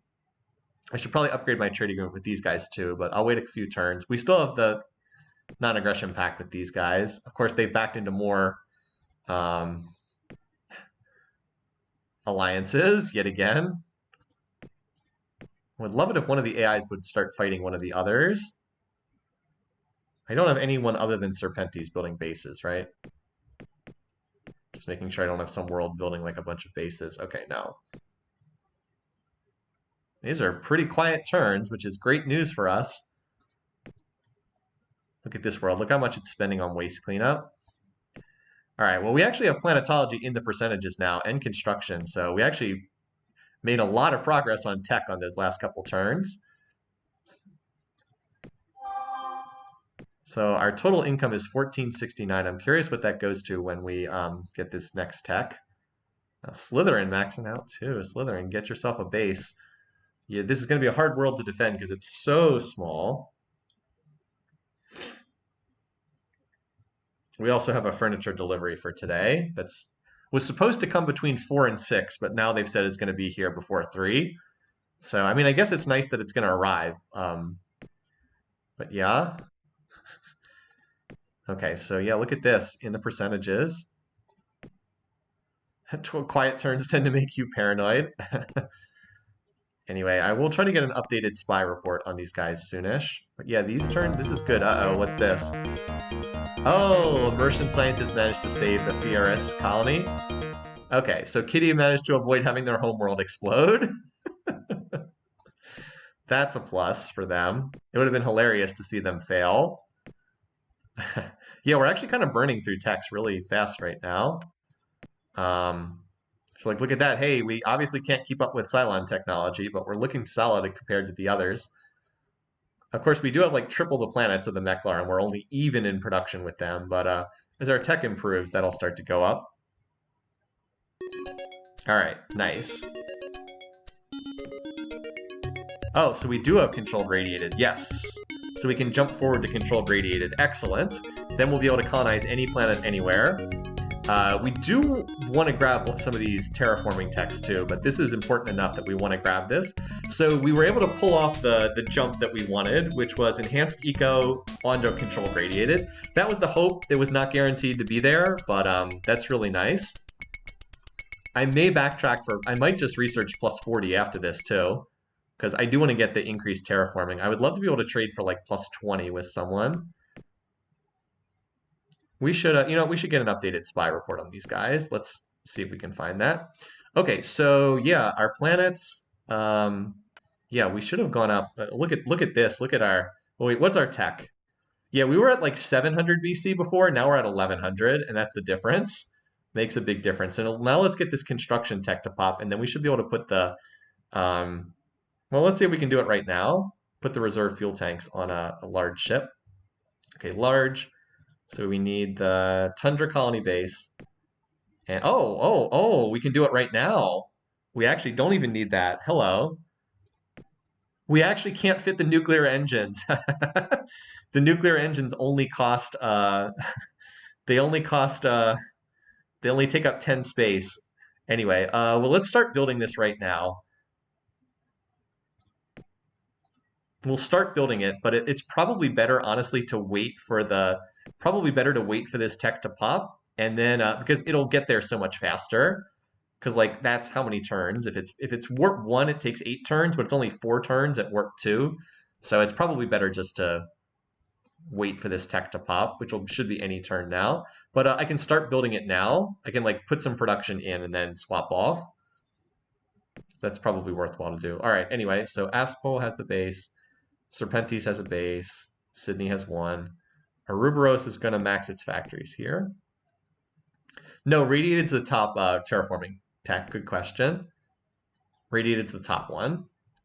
Oh man, we are paying nothing in waste cleanup. This is awesome. Like, look at this, 216 production, and then 211 gets actually used. It's like no waste at all. Really good stuff. Okay.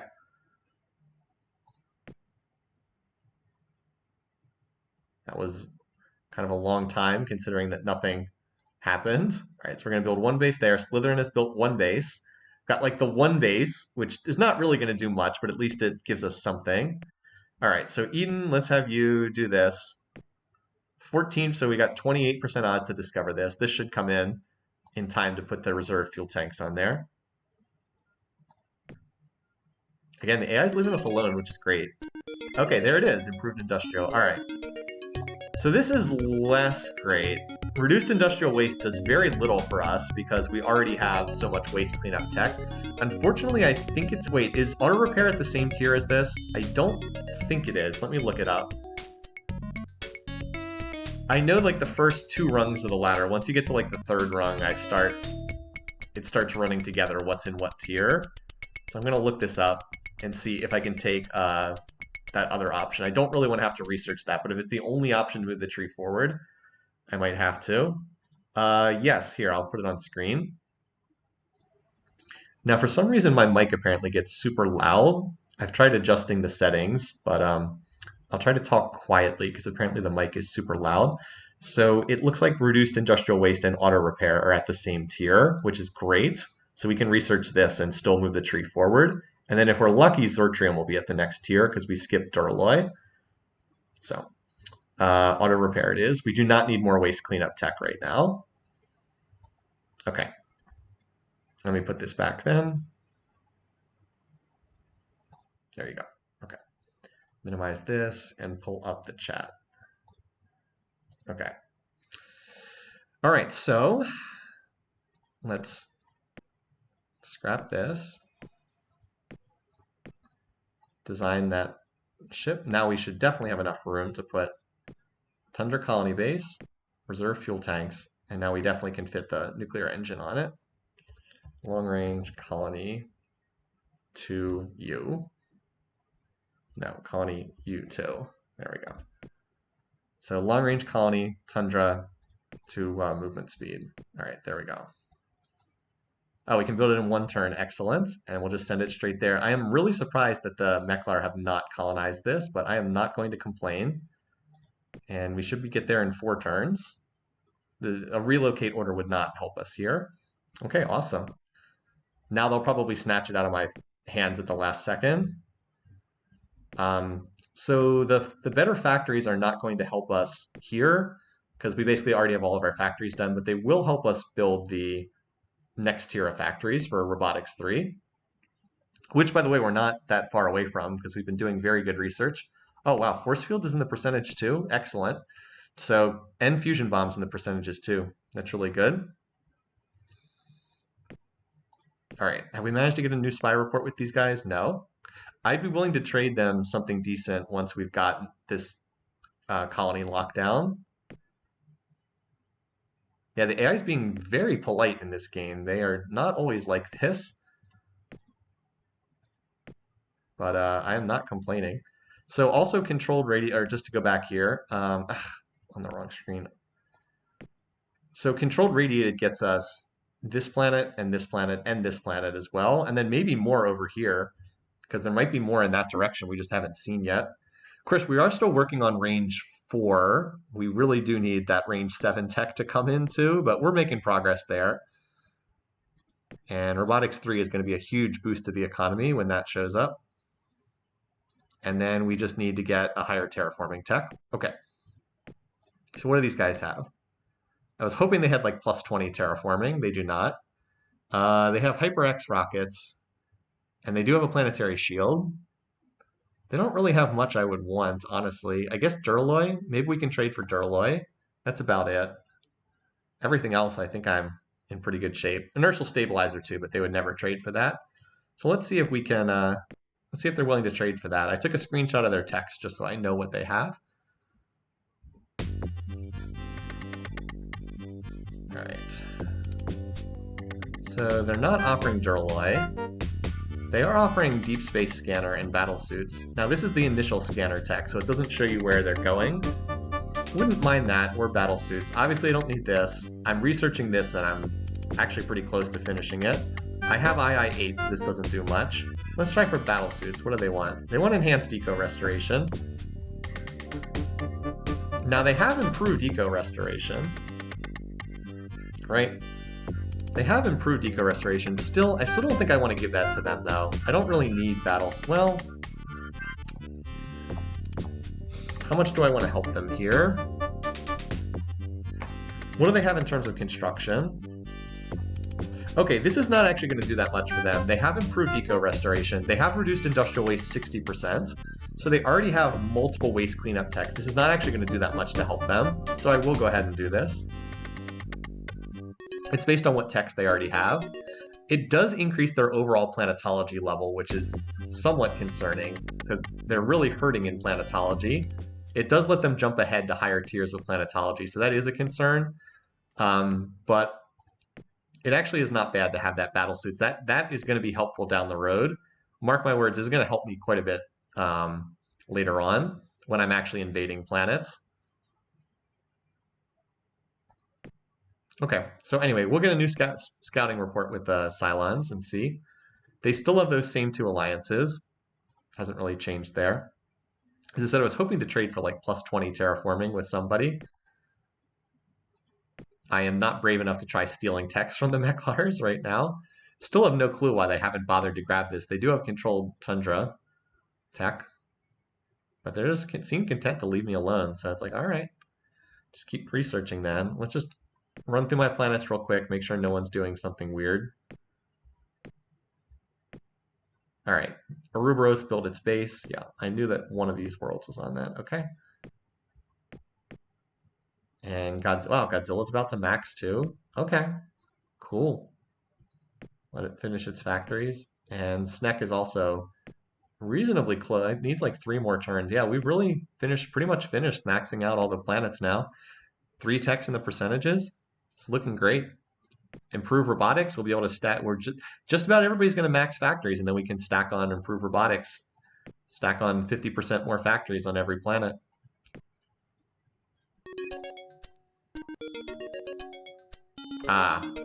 So this is a problem. No planetary shield. We're missing the Class V planetary shield, so that is something we need to get. Whether that's through theft or trade or whatever. So that's a pretty big hole in our setup. All right, Godzilla has maxed factories, so we'll build a missile base there. But this means that we are not going to have that big jump in planetary shielding.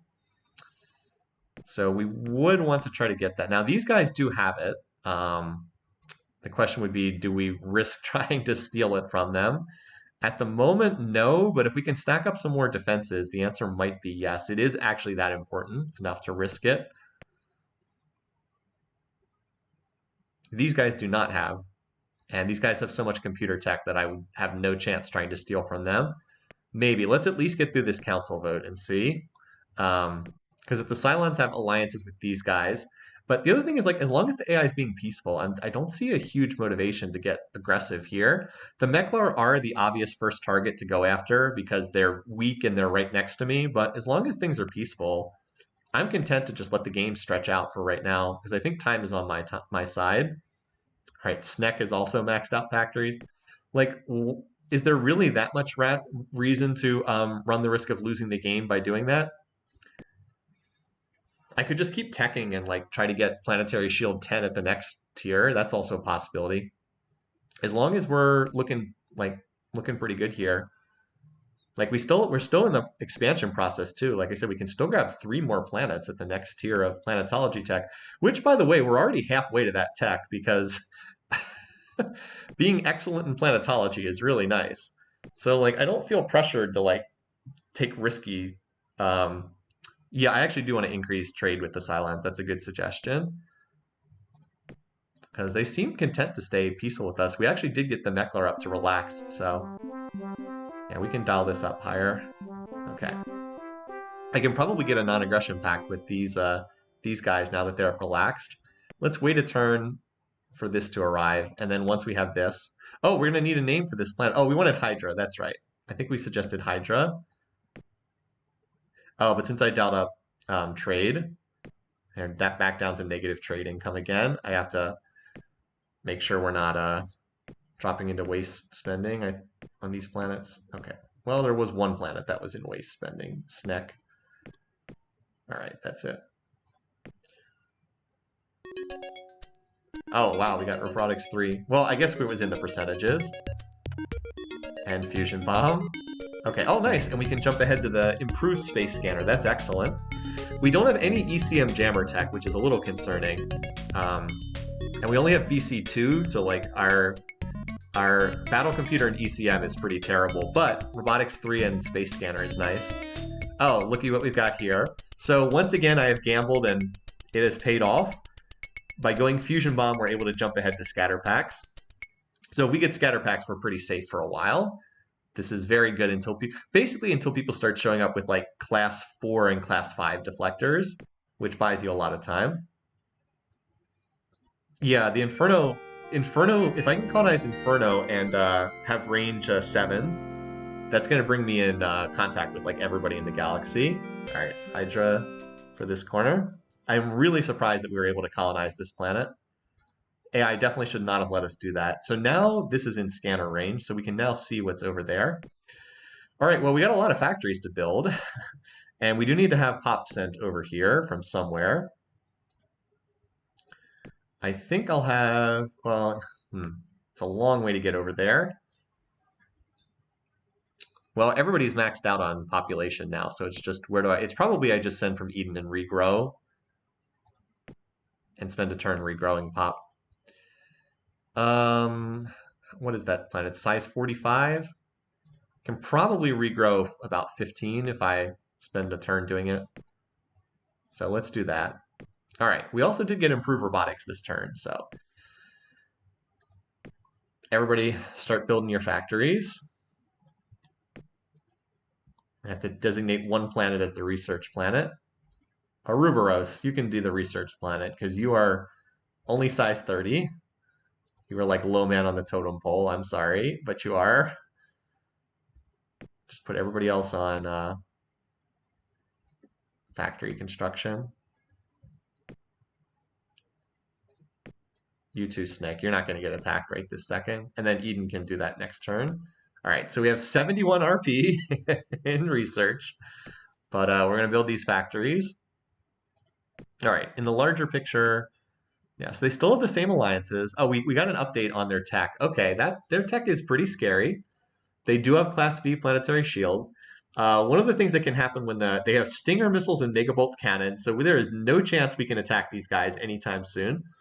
One of the scary things about the Cylons is if they start to run away in tech, they can just get to a point where you can't even scratch their planets because they have just so much shielding, and you just have to take it into late game, where like the late game weapons eventually outscale the late game shielding, but like it can very easily be the case where you just cannot damage them at all. So here's another plus. They don't have any plus population for planetology. They don't have like plus 30, plus 40 terraforming. So we would very much like to stay on their good side right now and just extend the game.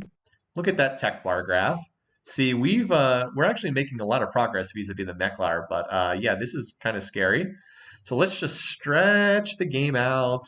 We've already got more planets than anyone else. We have 3 more we can potentially get with controlled radiated. Let's just stretch out this game. No need to pick a fight with these guys. Just stay peaceful.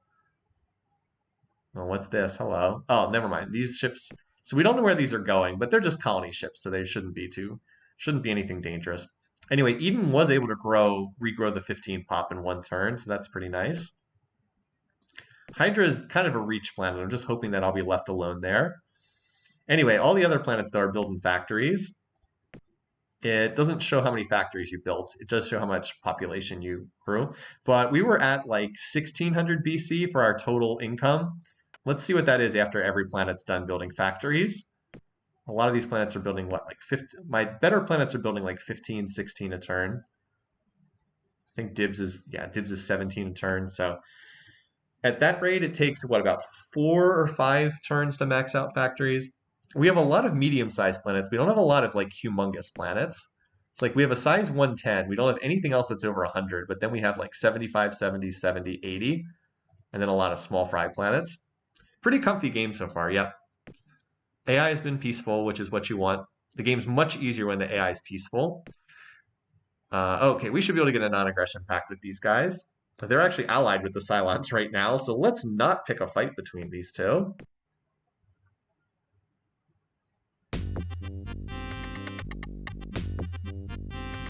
Okay. Got the non-aggression pact, so that's good. Now, this is a more dangerous alliance than the alliance with the pathetic kitty, so that's a plus. We are getting closer to a council vote, so I'm trying to keep an eye out on who they're actually allied with. But for the time being, we're just building these factories. As I said, we're actually not that far away from the next controlled radiated tech either. Look how slow those are. If there is a weakness to the Cylons, it's like 2 things they're missing. They don't have any planetology tech that increases their pop, and then their propulsion is their Warp 1 engines. Okay, this is more concerning. They're now allied with all of the races except the pathetic kitties. So this is now starting to get concerning, especially because we're 4 turns away. So yeah, the Meklars, I would love to get them into a conflict with the Cylons.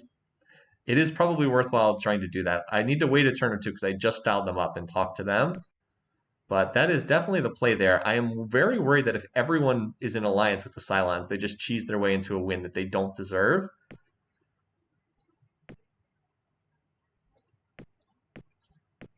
All right, they just lost their alliance with the... Okay, let's see if we can get the Meklars to declare on them. It might be worthwhile to build up a little bit in the reserve, because sometimes they'll be like, if you threw in blah, blah, blah, then we'd be willing to do so. But let's ask just straight up first. Getting those 2, who seem to be the 2 most powerful AIs in this galaxy, getting them into a conflict would definitely benefit us. It's a little bit cheesy to do the let's you and them fight, which is what the Realms Beyond used to call this, but let's see. Okay, well that worked. Sometimes they just agree for no reason. Okay, great. Have at it now. So yeah, so this will pull the 2 of them into conflict. I'm hoping that this will not then result in the Cylons running over these guys. They have a planetary, they have some shielding. Hopefully they'll be okay. They do have an awful lot of factories, so yeah, we'll see. Good old aggressive AI. Well, that basically removes any chance of losing in the council, and this will give me more time to build up. All right, so I think a whole bunch of planets finished their factories. Yeah, a lot of them just finished their factories. Just about everyone has finished their factories now. All right, let's cycle through. Eden is not done. So I went over a little bit on the spending, but that's fine. I don't mind having some reserve. So we were at like 1,600, and now our income's 2,300. So we did go up by almost 50%. All right, so Eden, we'll measure you so you don't have that. All right, Asshole, you're done with your factories, right? Yeah, okay. Serpentes, okay. Sydney, same thing, done. I mean, we'll just stay on research for right now. All right, Ouroboros now goes over to refitting its factories. As long as we're this peaceful, I don't think anyone's going to fight us for the time being, especially with these 2 guys being at war with each other. I cannot imagine that they're going to send warships after us when they have bigger fish to fry. So this is just a very peaceful game. We do want one missile base here. Okay. So we should be able to go pretty hard on tech right now. Are they now at war with all the... Yeah, now they're at war with everybody. The poor Meklar. I'm being kind of mean to them because they are my first target for expansion, I think. Although maybe if we get control of this, we'll have more options, like when we get in contact with the other races. But right now, they are my main target for expansion. The Cylons are too strong, but we're not at that point yet. We need to get more tech, and we need to get a stronger production base. Okay, so Eden maxed out on factories as well. All right, Snek has built its one base, and now the only other planet is Ouroboros' building its factories. All 6 factories right now. Yeah, range. The biggie for all of the planets I have, my range tech is pretty terrible. Although I guess these are actually in range over here. So I probably should scout these out. These are actually in range because they're only range 7. I should build some scouts to go explore that.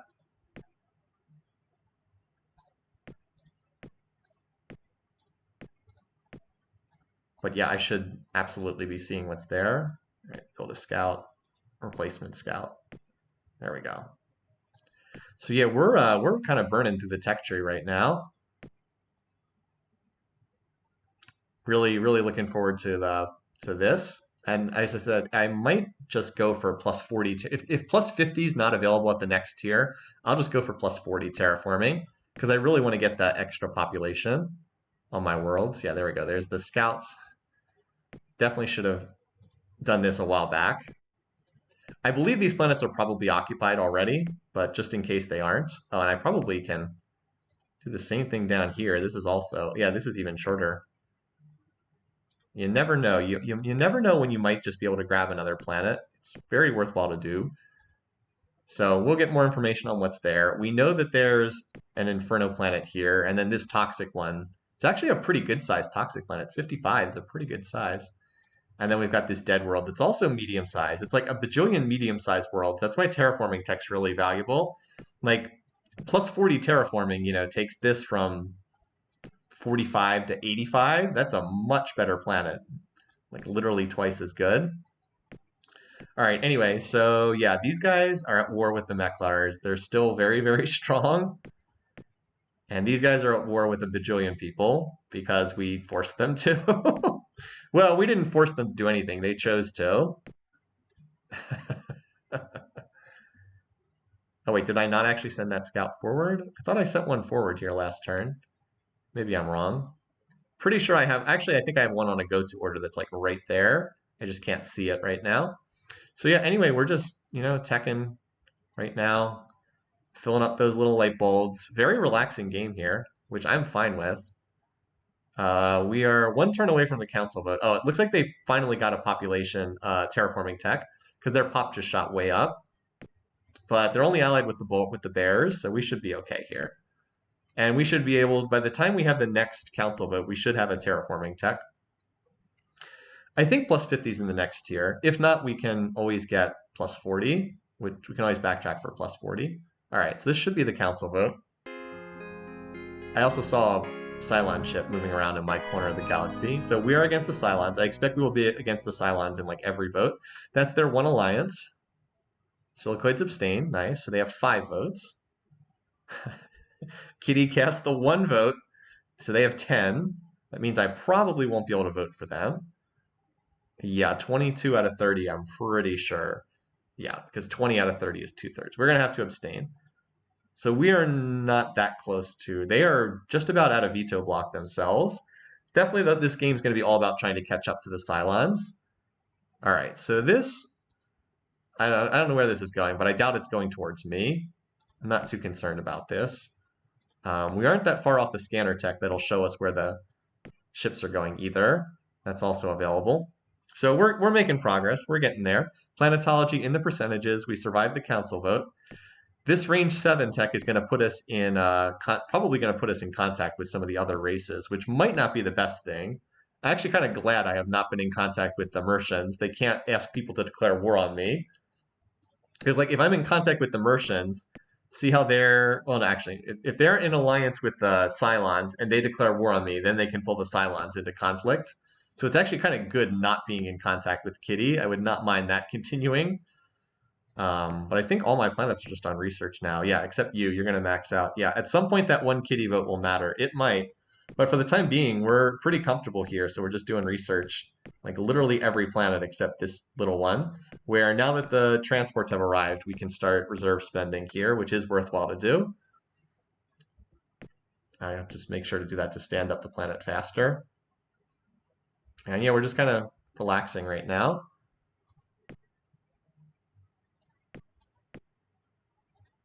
How old is my spying report on these guys? Not that old.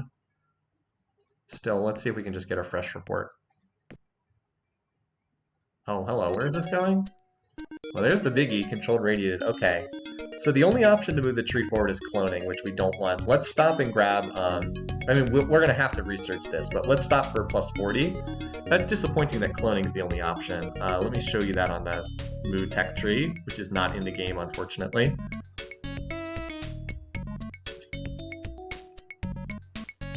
So we're right here. We just researched radioactive landings. Terraforming's in the same tree. Cloning is here. Atmospheric terraforming would have been the ideal tech. It's not there. It's actually probably better to have cloning than advanced eco. We don't really need this because we already have enhanced eco, but it's definitely worthwhile to grab this. I don't want to wait. I don't want to research this and then try to get terraforming plus 50. It's too valuable. So we'll just backtrack and grab that, even though it does not advance the tree forward. Okay. Minimize this, and remember, once you click on it, you can't change your mind. So be careful what you click on. All right. So we maxed out Ouroboros. Okay. All right. I believe this is just going. I think this is just going from here to here. I'm pretty sure that this is not headed towards my planets. But yeah, now we have. Now we can colonize all these worlds. So that's 3 more. Let's get cracking on that, shall we? All right. Oops. Fleet.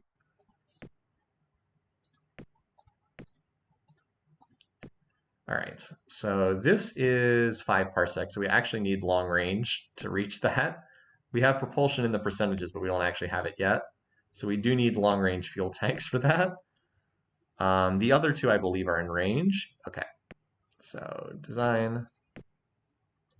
So radiated colony base, nuclear engine. So colony R2. And then for the one that doesn't fit, put the reserve fuel tanks on. Oh wait, it actually only increases the cost by 5. Actually only increases the cost by 5 BC. Okay, well we can do that then. We'll just do 1 design. Oops. I didn't realize it only increased the cost by 5 BC. It takes up a lot of space, but it doesn't actually increase the cost by very much. Okay. Radiated base, reserve fuel tanks. Increases the cost by 25. Okay, that's fine. That's really small.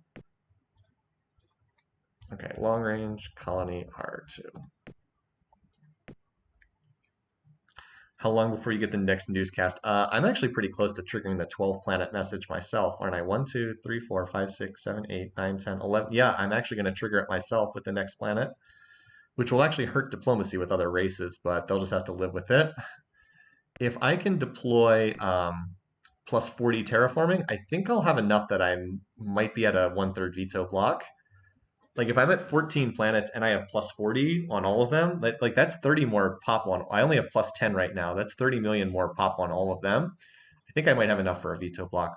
Okay, anyway, so we want this planet. So we'll have solid snake build on this world because it's pretty close. And then the toxic planet we can have Eden build for. Probably fastest just to go straight there. Well, maybe not.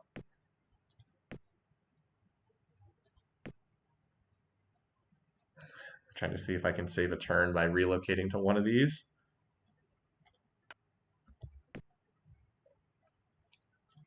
How far is it from here to here? Three parsecs, and this is also 3 parsecs.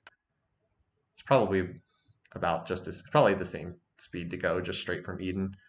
Um, and then I don't have to worry about potentially forgetting about it. And then down here, I think Sydney is the best one for this planet.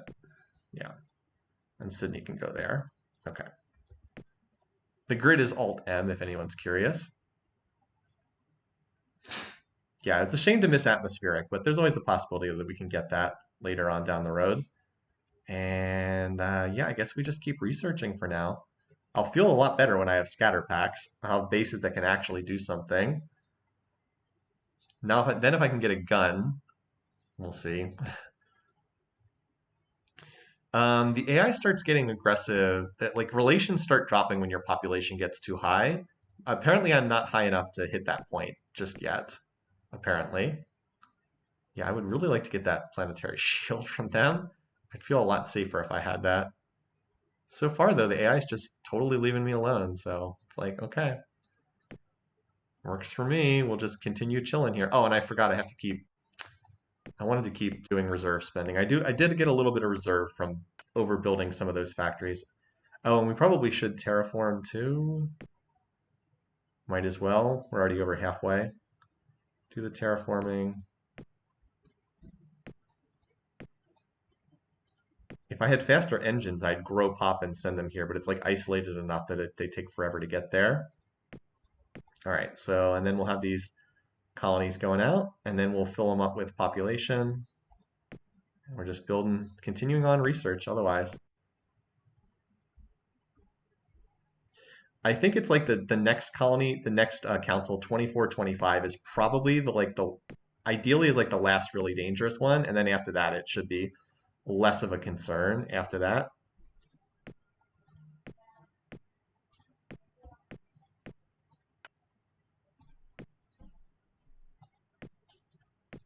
So we'll continue getting the factories built here. So it's been a really relaxing game, fortunately.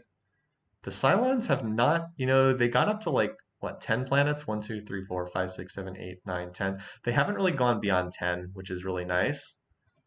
They've kind of gotten stuck here. All right, let's see. So I would dearly love to get that planetary shield, but they won't trade it to me. Like, they just won't do it. So it's, and I don't want to try stealing from them. Because for the moment, I kind of want them as my ally against the Cylons. I'm not prepared to go on the offensive against them. So they have 7 points of shielding. I could get past that. Hyper X weapons. That's not so their weaponry is not amazing. I definitely can get through their weaponry with a little bit better tech, but I don't think that now is the right time to do that. Let's just get an updated spy report on the big brains, whose tech is still really, really bonkers, but hopefully we actually are making progress relative to them.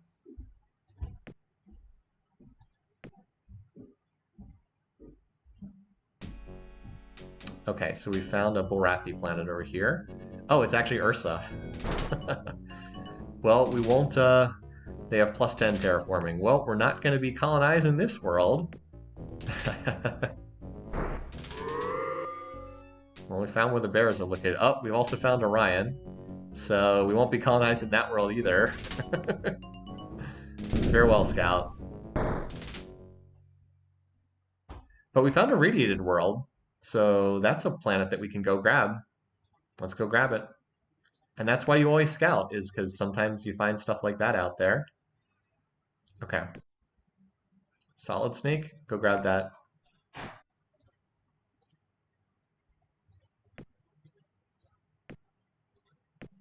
And I will be right back. I think we had our delivery person arrive. Let me go see if I need to help out. So I'll be right back. It might be a minute or two, but I think our delivery person is here. If you're watching the recording on YouTube, just fast forward.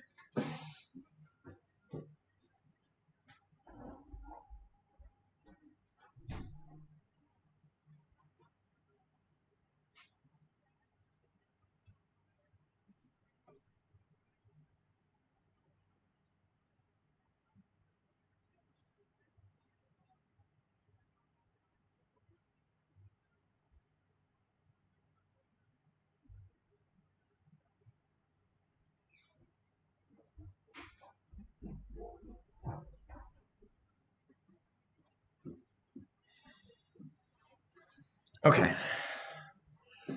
All right, so they are delivering, but they said they do not need help to carry. We have a chair that's getting delivered, like one of those big chairs you sit in. But apparently they don't need help. They're fine. All right, so this is um, this is the Bear home world, and then this is Orion, but this world is unclaimed. Cool. Well, dibs, build me a colony ship to go grab that, and we'll go pick it up, and then that'll give us access to more than that. May also bring us in contact with the kitty. Kitty's either up here at one of these planets or is tucked into the corner. Although I believe that the AI can't have a home world that's right up against the corner of the map. So I think they're probably up here, and the silicoids are probably up here. These are probably their home worlds. All right, anyway. So yeah, we're gonna send that forward. And we actually are gonna need more names for planets, you guys. So we've got colony ships en route to 3 planets and about to be 4 planets as we just continue peacefully settling the map. This is the default version of Master of Orion. As I said, at some point I'll take the time to download one of those fan modded versions, but this is just the default Master of Orion with nothing done to it. There's no patches on it. So like the Cylons are definitely scary, but I've certainly dealt, I mean, their tech is kind of out of control, but I've certainly faced down Cylons that are more dangerous than this. So this is the tech they got that makes them, like they got plus 50 terraforming, and so that's why their pop has gone up.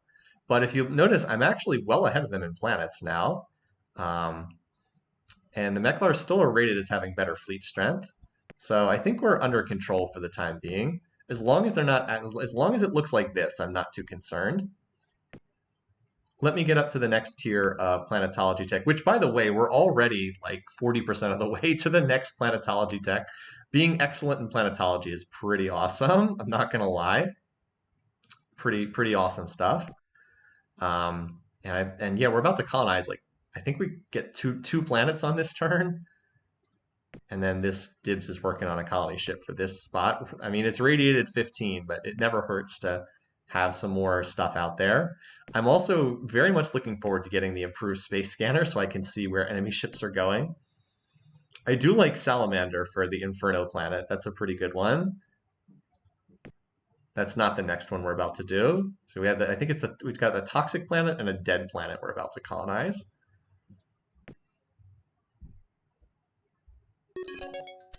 All right, range 7. This might bring us in contact with more AIs. Oh, cool. So there's the jump we wanted from range 7 and now up to warp 4. I usually don't like doing too much aggressive action until I have warp 4.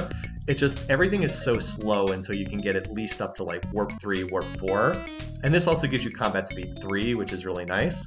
So let's definitely prioritize that. All right, here's the toxic of the two. People like, yeah, Medusa's a good one for the toxic planet. Toxic world. Actually, no, we can do, how about Venom for the toxic world and then Medusa for the dead world? Because we're about to get a dead planet too. Venom for toxic, Medusa for dead. Yeah, the Cylons not getting any colonization text in their tree is a huge, this one, Medusa.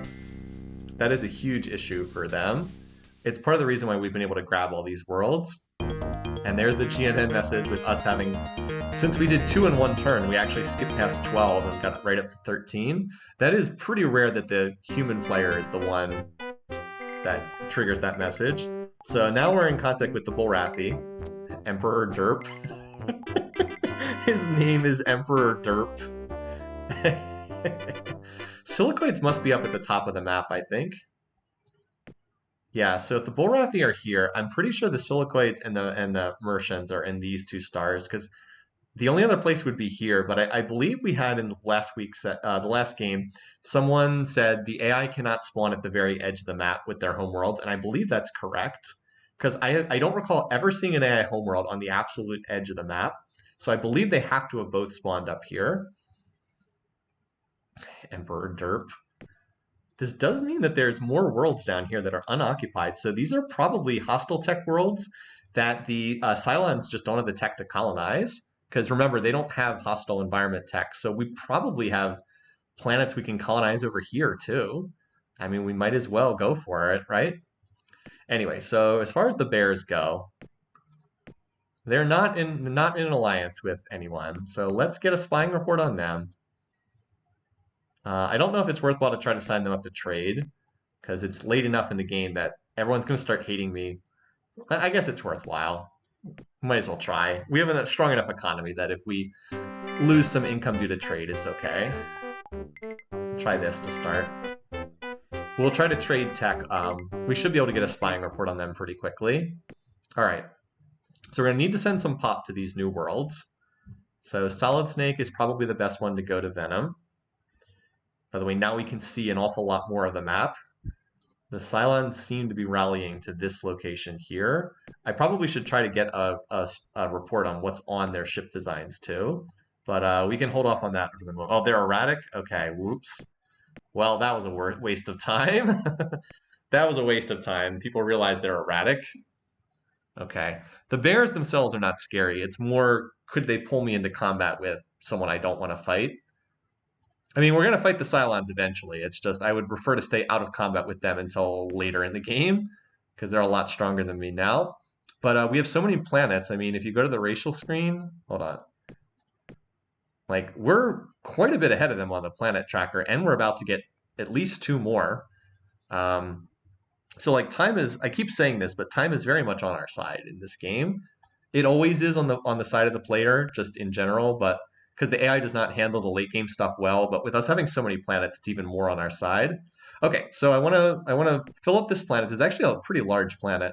Solid Snake should be able to do like 10 million per turn. Let's see if it can do 12 and regrow it. We are the Sakkra after all. Actually, we have improved. Now we should be able to do a little bit more. I'll try the 14. I could do this for like 3 or 4 turns and just regrow the pop to fill up Venom. That's very much a point world, so we're willing to invest more resources into defending it. I'm hoping it'll get left alone. So the AI generally will leave alone worlds it doesn't have the tech to colonize, or is more likely to leave alone worlds it doesn't have the tech to colonize. So I'm hoping that one will get left alone to some extent. Meanwhile, then we also have Medusa down here in the back lines. So similar deal. Sydney should be able to send like 12 million. And we'll just do that for a couple of turns to fill this up and just regrow in between turns. And then over here, we have a colony ship. Yeah, this is about to pop out and go grab this spot. And as soon as that happens, I can send forward some units to go scout these. Actually, I have an extra scout there. Actually, why don't you just start moving immediately? Now that we have range enough, just go scout out what's over there. It's going to take them a while to get there, but it's okay. I probably should design some scouts that have 2 movement points, but that's okay. Quetzalcoatl, I don't know if we have enough space to fill that in. We'll see. And then we also will have to send some pop to this little Inferno planet. So what's next up? Auto repair is going to be great when we do warship design. Improved space scanner will be really nice. And then this is not going to do that much for us, but we'll see. Maybe we'll be able to get that planetary shield around here sooner or later. Eventually, someday we'll get this. But like so far so good. Hopefully the bears don't declare war on the next turn.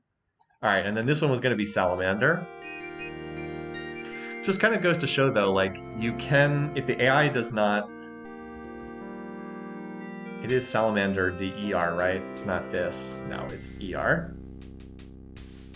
Like, it just goes to show if the AI does not get the right colonization techs. Now we're in contact with the silicoids. We are not in contact with the Mercians. Interesting. Okay, so I was able to regrow that pop from both of those two. Yep, so I guess we know where Kitty is, right there. Okay, so the silicoids are decent sized as well. This is good. I want the silicoids as like a counterbalance to the Cylons. Keep them off these worlds for as long as possible. Now the AI screen's starting to fill up a little bit.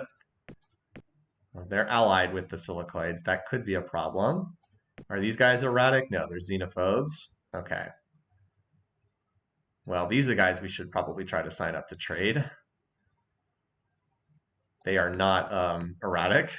Although xenophobes don't increase, it's hard to increase benefits with them. Relations improve at half speed with xenophobic AI leaders. All right.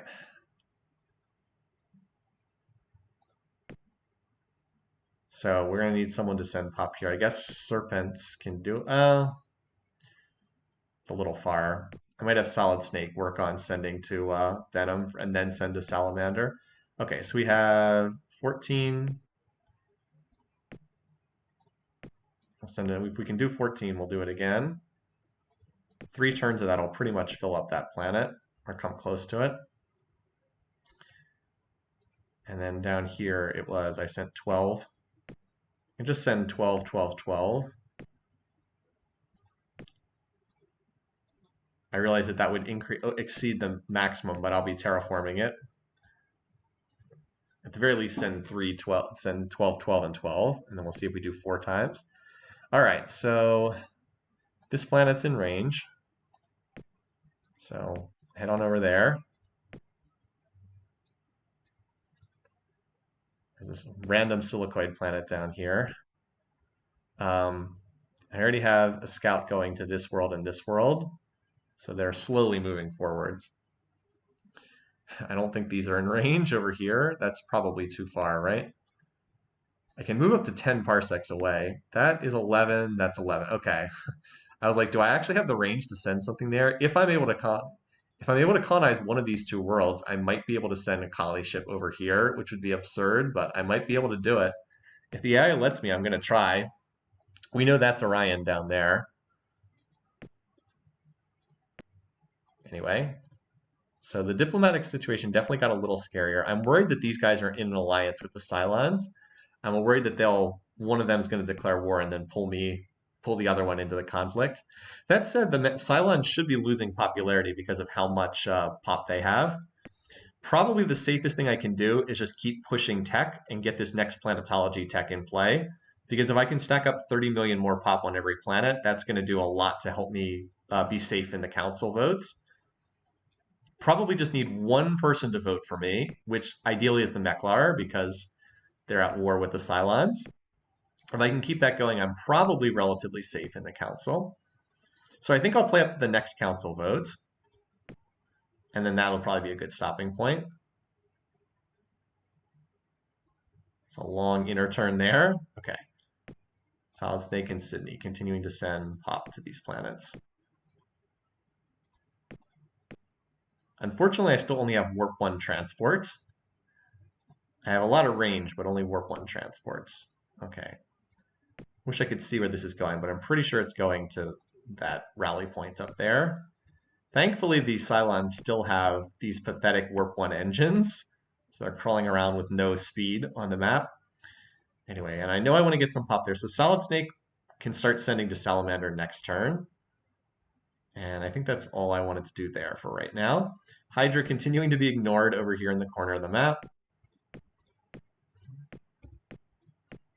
I'm going to run down some of my reserve, building up factories here. It's already at 1/3, so that's pretty good. And we do have a lot of text in the percentages, plus planetology. So what are we in line for? Improved space scanner. That's good to see taxing coming. Somewhat better shielding, if still rather sad without a planetary shield. And we're finally going to get weapons that can do something. So like up to this point, our bases have had nuke missiles, so they've basically been a like cardboard cutout joke. Wait, we didn't discover any of those techs? Okay. All right, I'll stop sending pop from Sydney now. That's okay. All right, Hydra, still trying to accelerate the growth curve here. I might have to put more in the reserve later, but for right now, this is decent enough. All right, and so Venom, yeah, now has that pop coming in. So we know we can send 14 million, so let's do this. Start sending it over there. Again, this looks scary, but I'm pretty sure it's just moving up to here. Pretty sure. We're about to be able to figure out where it's going once this pops. So we have 16, 24, 14, and 42% odds to discover these techs. Should be popping shortly.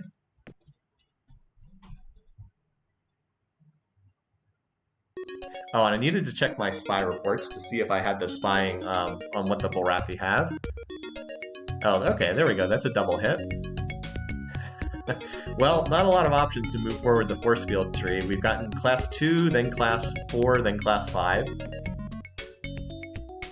Alright, I think here we want the hard beam. This is a decent ship-to-ship weapon, and that's what I'm really missing right now. I do not have good actual beam weapons, so this will function for that. This is good against lots of small ships, but I don't think I'm hitting lots of small ships. This is better against ships that have heavy shielding. This actually can be used against enemy bases to some extent. If they don't have a planetary shield, because it gets full damage against enemy shielding, if they don't have a planetary shield, this is actually strong enough to deal damage against it. What's this? Production. Okay, we're actually still not ahead of the Meklar in production, which is kind of amazing. Still, I was worried that that was going to be someone attacking us or something, so I'm okay with... Again, no news is kind of good news. All right. So anyway, Venom. We still do not have improved space scanner. At least planetology's getting there. That's a really big tech. I know I keep saying that. I hate to repeat myself. All right, let's see what we've got. So we do have a spying report with these guys.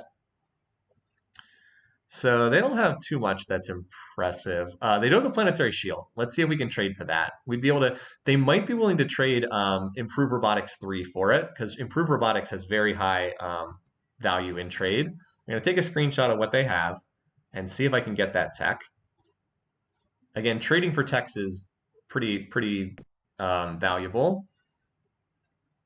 Hard beam's also good with low battle computers. Varus is right. I do need to get a better BC tech.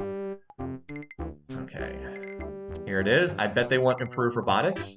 How much you want to bet they want improved robotics? Okay, or we can give them enhanced eco, or what's their waste cleanup situation? They have reduced industrial waste 60%, and they have improved eco restoration, so they get very low value out of enhanced eco. So I am more than happy to make that deal. More than happy to make that deal. That is a huge, huge tech for us. Now all of a sudden we've gone from horrible shielding to quite good shielding.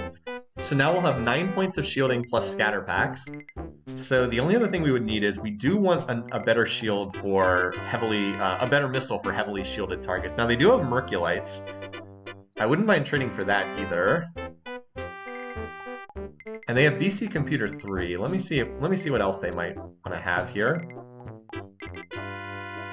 Okay, let's see if we can...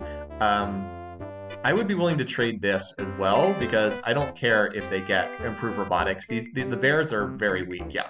This is a lopsided trade, but I don't really care if they get improved robotics 3. The bears are not a threat in this galaxy. Alright, so we just upgraded our defenses enormously. Now our missile bases are just fine. Did you miss the part where I threw bears at your problems? Yeah, that just solved a humongous amount of our issues. So now we just need to get the bases built everywhere. So let's do that. So we're going to... Oh, wait. Actually, let's wait one turn. I don't think it shows up on the interface until the next turn. So we'll just wait one turn and then build them. And that might get us to finish the space scanner as well. So that was a really, really big thing in terms of improving our defenses. And that's why trading can be so powerful in this game. Oh, we need a name for this little radiated world over here. I forgot this one was there.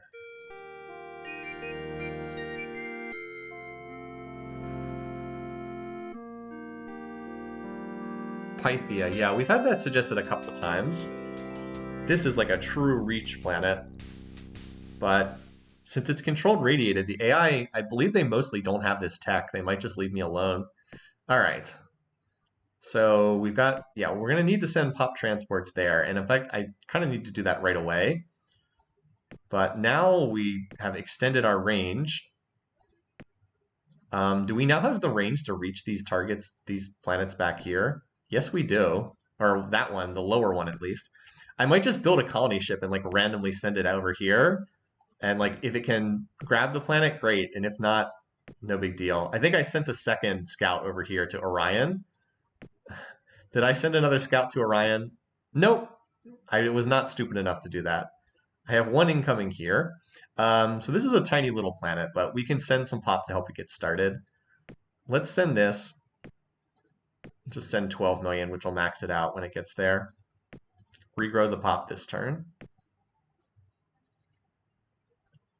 Similarly, Solid Snake, send another 14 million or whatever. That'll max out that planet. And then everybody else is going to build the planetary shield this turn. Okay. Shield. Oops, no, not ships. Not ships. Defense. Make sure you're clicking in the right location. Medusa just needs to focus on this. It can actually terraform, so I'll go ahead and do that.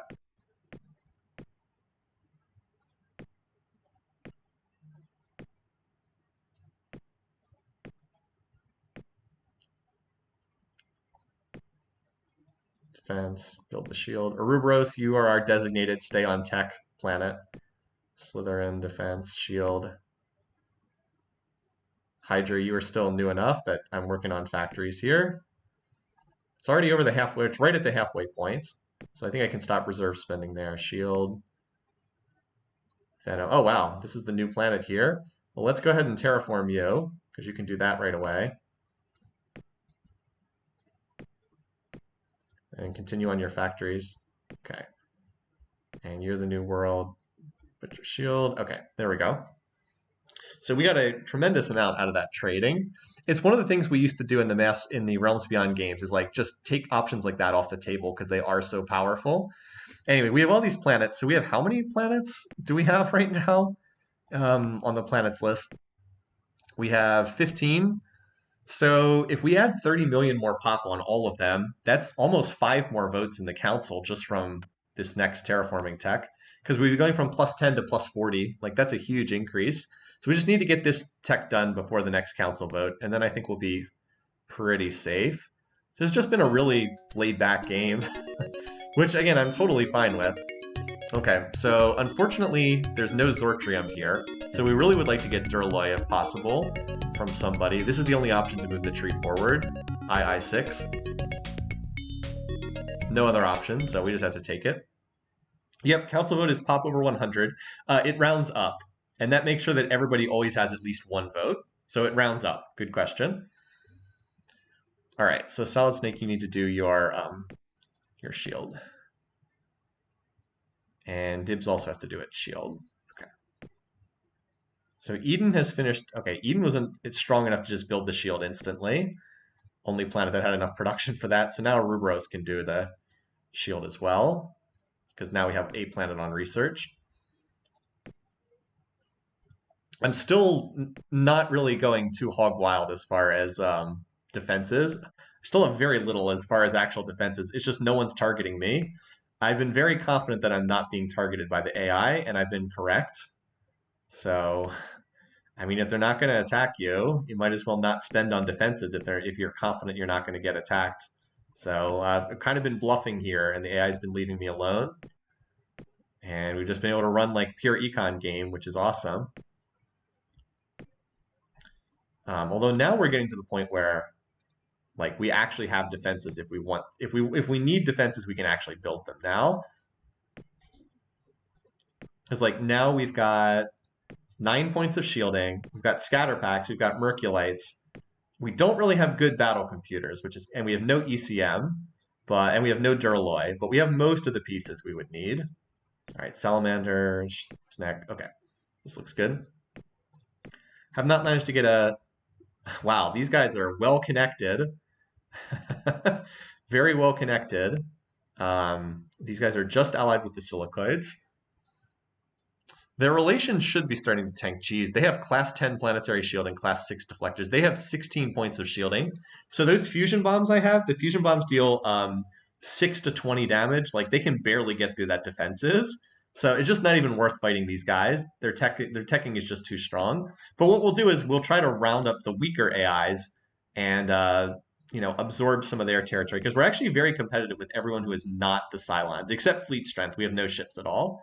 But like we're actually pretty competitive on tech with everyone who is not the Cylons, and we still have this working in our favor. That planet tab is pretty impressive. Plus, this will probably equal the Cylons once we get our terraforming tech in. The Cylons being so chill is great. They have an honorable personality, and I've been super nice to them in this game. So with that being the case, like if with them being honorable, they're just unlikely to come after me. I think as long as I preserve the vote from the Meklars, I think I'm pretty safe in this galaxy, because I think that Meklars will probably have like 2 to 3 votes, and like that plus me should be enough to hit at least 1/3, especially once I get this terraforming tech. Anyway, we got our spy report on the silicoid, so let's see. They don't have that. They do have an improved battle computer. That could be worthwhile to get. They have inertial stabilizer, which I would not mind getting either. I would love to get them to attack the Cylons. Actually, no, I don't think I would want them to attack the Cylons. I'm worried if they attack the Cylons will take all their worlds and then they'll be unstoppable. So they don't really have much here I want. I guess Duralloy would not be bad either. I'll screenshot them and see if we can swing a deal. Duralloy's the main thing I would want. The terraforming will be great, except I'm about to get a better terraforming tech. Or inertial stabilizer would be nice. Like BC3, but I already have BC2, so that's not that big of an improvement. Their computer tech's actually kind of bad. I could probably try to steal from them, but then they might bring the Cylons down on my head, so it's just not worth it.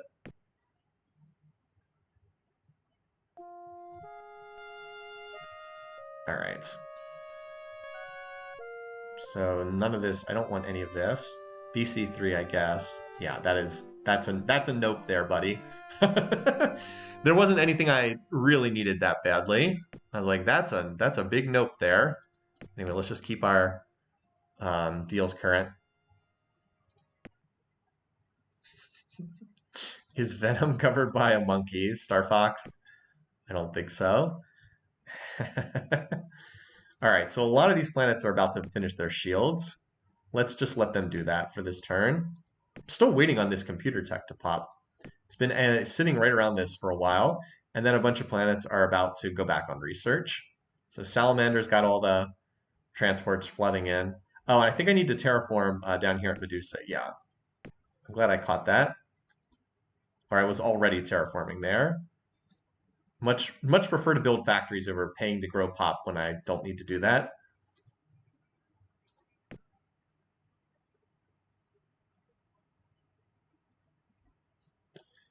Oh, it's another radiated world over here. Okay, well, so a whole bunch of planets are going to finish their shields as expected. Well, not as many as I thought. Some planets are still working on it. All right, dibs. Build me another colony ship. Let's go grab it. Let's go grab that one. Radiated 20. Why the heck not? And then maybe we'll go try to scout that out and see if it's another radiated world. I mean, if they're not going to defend it, if they're not going to colonize it, I'm gonna go take it for myself. Uncle Andros is also from Star Fox 64 at least. I don't know about if it's in other games. All right, did you build your planetary shield, right? Yeah, you got your shield up. Okay. You are still working on your shield. You are brand new. You are also brand new. You have 2 bases, so you obviously finished your shield. You're still working on it. You're still working on it. Hydra is still not maxed on factories yet, although it's getting closer, and then it'll build its shield. All right, you need to finish the shield. You are still new. Solid Snake finished the shield. Yes, it did. Although I might want to build more bases than 1 here, but for the time being, I'll let it go. Okay, next turn I'm going to terraform this to take advantage of the pop transports incoming. All right, did you build your shield? Yes. Good job, Sneck.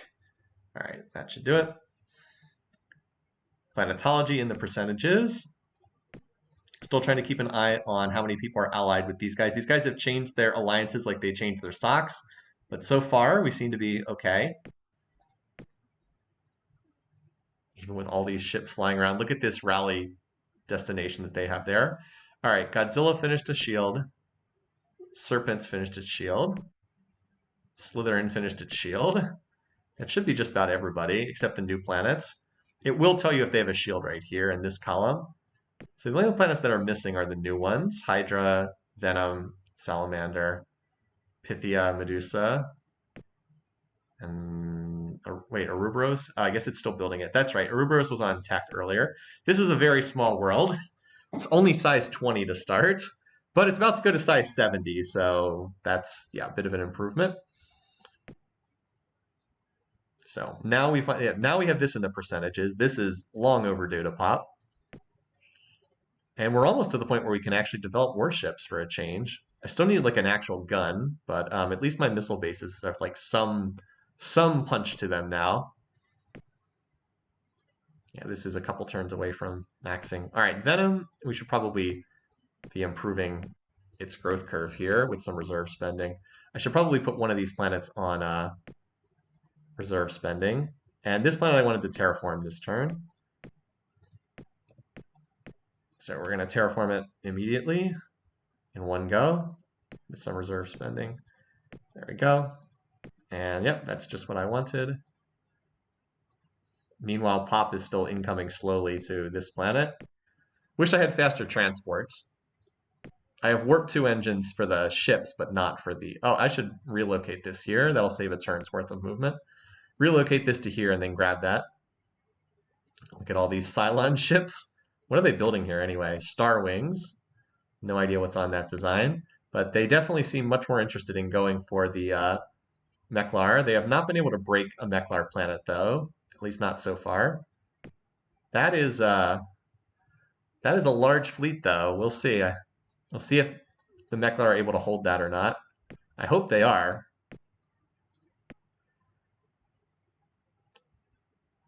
They only have Hyper X's, so that could be bad. They do have 10 points of shielding, but they only have Hyper X's, so I don't know if that's going to be good enough. We'll see. Depends on what the Cylons have put on their designs. Megabolt Cannon Actually, Megabolt Cannon Tachyon Beams don't really have enough to get through 10 points of shielding, though. Fortunately, they don't have much in the way of bombs. They just have the fusion bombs. They don't have, like, Omega V or something.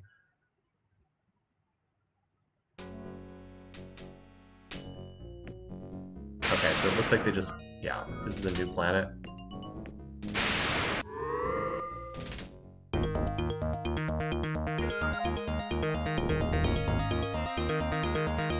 So we're 5th in technology. That's not bad. Obviously the Cylons are in 1st. It's honestly not that bad on impossible difficulty. Okay, so Salamander maxed out on... It's already maxed out on Colonist. That's good. I'm, again, just hoping the AI will ignore that planet and leave it alone. Anyway, as far as this, why don't you go scout that planet up there and see what happens. So we built a colony ship here. DS did build its base, right? Yeah, or its shield, excuse me. So we'll go back to research. And I'm just getting ready to do a big terraforming. By the way, this has been in the percentages for like the last 8 turns. We apparently really don't want to discover improved space scanner, but that's the tech I'm much more interested in. So yeah, we're still building up here and here. Oh, this is actually about to hit max factories. Nice. And then we'll build the shield and yeah. I would just feel better if I could see where the AI is actually planning on targeting. All right, Ouroboros will finally build its shield as well. You can feed the reserve from anywhere. It's just like if you feed it from a planet like this, it's going to take half of this, which is 113, so it's going to give me like 65 BC, which is not going to do much of anything. So it's usually better to do it for large planets just to make it more worthwhile. But you can feed the reserve from any planet. I have no rich worlds. I also have no poor worlds. I have not seen a single rich or poor world in the entire galaxy out of all the ones I've scouted. One of the more random things I can think of. Also, how valuable has controlled radiated been in this galaxy? No one else apparently has it. So I'm just like quietly grabbing all these radiated worlds, which is a lot of fun. All right, we're 9 turns away from the council vote. Should have time to discover our terraforming tech and get the planets terraformed. Improve space scanner, okay. Oh, improve robotics and BC5. Man, this is honestly kind of a tough call. I think it's got to be improve robotics just because it is improve robotics and it's so good for your economy. But I really do need a better battle computer too. That said, there's battle computer at every single level of computers tech. There's always an option to take BC. So I think I have to take improved robotics. We might be able to trade or steal for a better one. Even if it's like BC3, that would still be a step up. Yeah, more robots. All right, so the good news is now we can finally see where the AI is going with these ships. It appears as though Donatus was able to hold. Wait, how is this in orbit? These guys aren't allied, right? No, they're at war with each other. Wait. So, wait, but how is it? But how do they have 13 bases? I guess this is. I don't understand how this can be in orbit and also have 13 bases still there. I don't know what's going on over this planet. I guess we'll find out. Somehow they're, because like this is within scanner range. Somehow there's 13 bases and there's an AI fleet orbiting it. I don't know what's going on there. Yeah, as far as Kitty, the Mercians, they're here. They're a one-planet empire. I'm fine with being out of contact with them, by the way, because they are going to be predisposed to hate me. Yeah, maybe they can't. Maybe their missiles are not strong enough to kill these. If that's the case, this fleet will probably retreat. The AI tends to retreat if that's the case. So I guess we'll see what happens. Anyway, this planet should max out. We might as well just max out the pop too, and then we'll start building the bases there. Look how fast worlds like this. Venom is already at 8, already building 8 factories per turn. Obviously, it's going to take a little while, but it's building up relatively fast, all things considered. And here I'm finally going to get these transports in, and then I'll probably look to terraform. We already have another colony ship en route to this location here. It's right there, kind of at the ends of very long supply lines right now.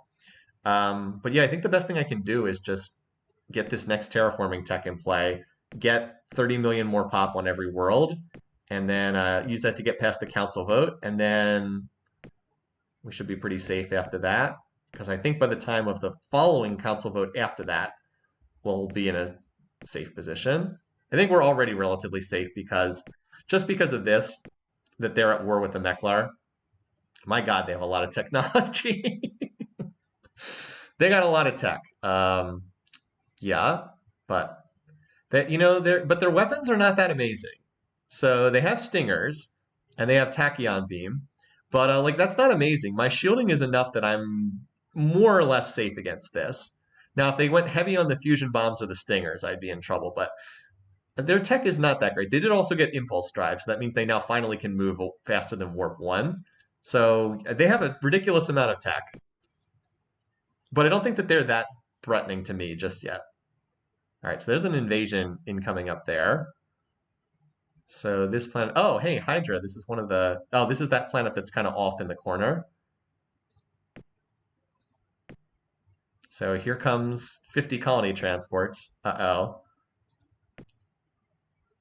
But it does look like a lot of that Cylon fleet got scrapped. Look at this, a lot of them, look, there's not that many ships in orbit anymore. Maybe the fight went on so long that it like timed out. That might be a possibility. So I think that the defenses should be able to shoot this down. I'm worried if the pop lands though. I think they have a lot more ground technology. Well, let's see. They have personal deflector. I actually don't see that much ground technology, like ground pounder technology on these guys. I think the Meklars should be able to hold, because they have personal deflector, they have battle suits, they have Duralloy. I don't think there's actually that much tech on the Cylons there as far as ground attack. So I think the Meklars are going to hold here. I really hope so, because they're one of my best targets. Because like this is one of my best targets for expansion too, later on down the road. Anyway, so we're on 32% odds to discover that. Yeah, I think these planets are just building up my new colonies. Is anyone still stuck on building the planetary shield that's not a new world? Hydra's new, Venom, Salamander, Pythia, Medusa. Okay. Yeah, all my core worlds already have them. I'm not getting attacked. Just check F8 every turn. And then this will send forward over here. I still have these scouts incoming over here. All right, looks good.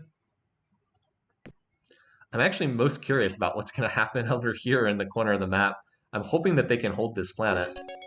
There we go. Okay. So we were on plus 10. Now we've jumped to plus 40. That's a big jump. So we got to go 30 million pop, and it's 4 BC per million, so it's 20 million. It costs 120 BC to do the terraforming, and then we can build, 90 more factories as well. So it's 120 is the cost. So I'm going to do that. And unfortunately, now our only option to move forward is cloning. So that's a little bit wasteful. I really wish that we could have, had atmospheric terraforming.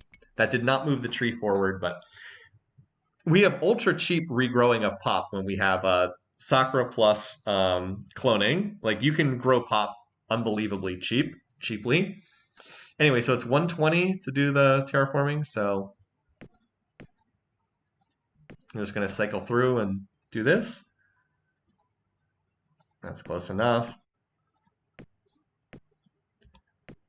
So it's most significant on little worlds like this. I mean, 45 to 75. Not as big on the huge worlds, but still good everywhere. And like, you should probably just focus on increasing your pop size. I mean, it costs very little to double the size of this. Just let it terraform.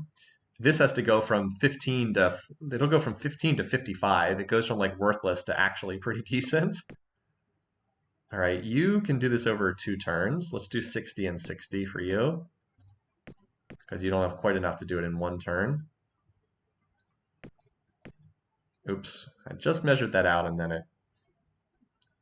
Okay, whatever. Actually, no, that's fine. I guess I did do it correctly. All right, Arubaros, you stay on tech. I know, I've been so mean to this planet. Before I forget about it, Pythia, we want to send this forward. Again, at the ends of these crazy long supply lines. Okay, so you measure out 120. There we go. And then we got to build the factories.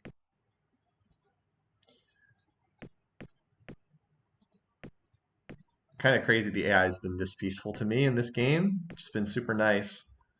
But like, this can happen sometimes if you draw the like, you're the Sakkra and you just don't draw your racial enemies, which is basically what happened in this game. I know the Mercians are in the game, but like, they might as well not be, because we haven't been in contact with them and they're literally on one planet in the corner of the map. So they might as well not even be in this game for all intents and purposes. Okay, yeah, you can, wow, you can actually terraform in 1 turn too. Okay. Cool. I wouldn't have thought Venom could terraform that quickly, but I guess we already have 60 factories here, so that's fine. All right. I think I grabbed the wrong... Did I? Or did I do that correctly? Nope, I did do that correctly. Geez, I keep forgetting. All right, and then you can't quite do it in 1 turn, so we'll terraform over 2 turns for you as well, just like we did with that other planet. All right. I'm sure it's a little tedious doing this, but these planets are like at different stages of development, so I don't just want to like try to automate it. I do want to take the time. All right, so we still have a little trickle going into tech, just so we don't lose our banked up investment. Oh, I forgot to check on what's going on over there. Well, Donatus did manage to hold, apparently. Was able to hold off, and now the whole Meklar fleet is there. So these Cylon ships are in for a bit of a kerfuffle when they get over there. All right, so now I got to go through and adjust spending again, because I don't want to grow 19 pop here. One cool thing about these guys is they do grow pop. We know the Sakkra grow pop super fast. So now we went from 110 to 140, and that means base factories are now 140 times 3. What is that? It's like 400 something. No, not divided by 3 times 3, 420. Not bad. But it's really the smaller planets that get the most benefit. This is also why having the waste cleanup technology is important, because we have more factories now. So there's more waste to clean up. If you don't have any terraform, yeah, so this was, oh yeah, this planet I was just reserve spending to get it to terraform more quickly. It went from 15 to 25 in 1 turn, and since we're the Sakkra, that pop's going to grow. Even on a hostile world, it's going to grow pretty fast. All right, this planet I was going to do the terraforming over 2 turns, so There we go. Sydney now is size 100. Cool. Come on. Getting there. Again, I don't really have great fleet building worlds. You are still on research, poor little Ouroboros. Always like one planet I choose to be really mean to in these games. So this, when this is done, we're going to be hopefully in a very comfortable position. I think actually I'm already in a very comfortable position, but even more of a comfortable position. Okay. Godzilla. These names have been great, by the way. Thanks for all the name suggestions from the chat. All right. Solid Snake. This is one of our best planets. You know, I really thought I'd have to defend at this planet, but I've just never come under any aggression over here. It's been pretty great. Oh, this planet's... Oh, that's right. I was terraforming over 2 turns here. That's right. I was like, wait, why is the terraforming not done? It's like, oh yeah, that's why. All right, and that's everything. We still have some trickle tech going in. We got an updated spying report with these guys. Yep, they're kind of ahead. Actually, we actually have spies with like everybody right now. So we have active reports with everybody. Yeah, the only thing I would want from these guys is Duralloy. I wonder if they'd be willing to give that to me. Let's dial them up and see, just out of curiosity. I'll screenshot their text just so I know what they have. The AI can't see Solid Snake, it's under a cardboard box. All right, they're still not offering Duralloy as an option, but Battle Computer 3 would not be bad. Yeah, that's... I'm not giving you Robotics 3 for that. That's no deal. They also have BC3, but since it's their most advanced tech, they won't trade it. The AI does not trade their most advanced tech. All right, we're 5 turns away from a council vote. And these guys are allied with just the Borathi, so our pop is growing. You can see it on the planet screen. Like, look at that, all the pop going up. And because we have a council vote coming up that I'm not concerned about, but I do want to make sure I don't lose. Oh, we have one more world over here. Wow. Is this like our 17th planet, all peacefully acquired? This is like the Civwar AI Survivor game from last year, where Victoria just settled like 17 cities peacefully. And then when we did the when I did the alternate histories, that did not happen in the other games.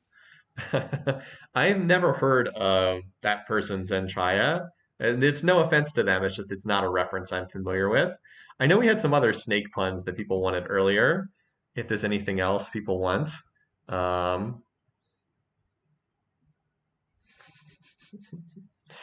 if not, it's fine.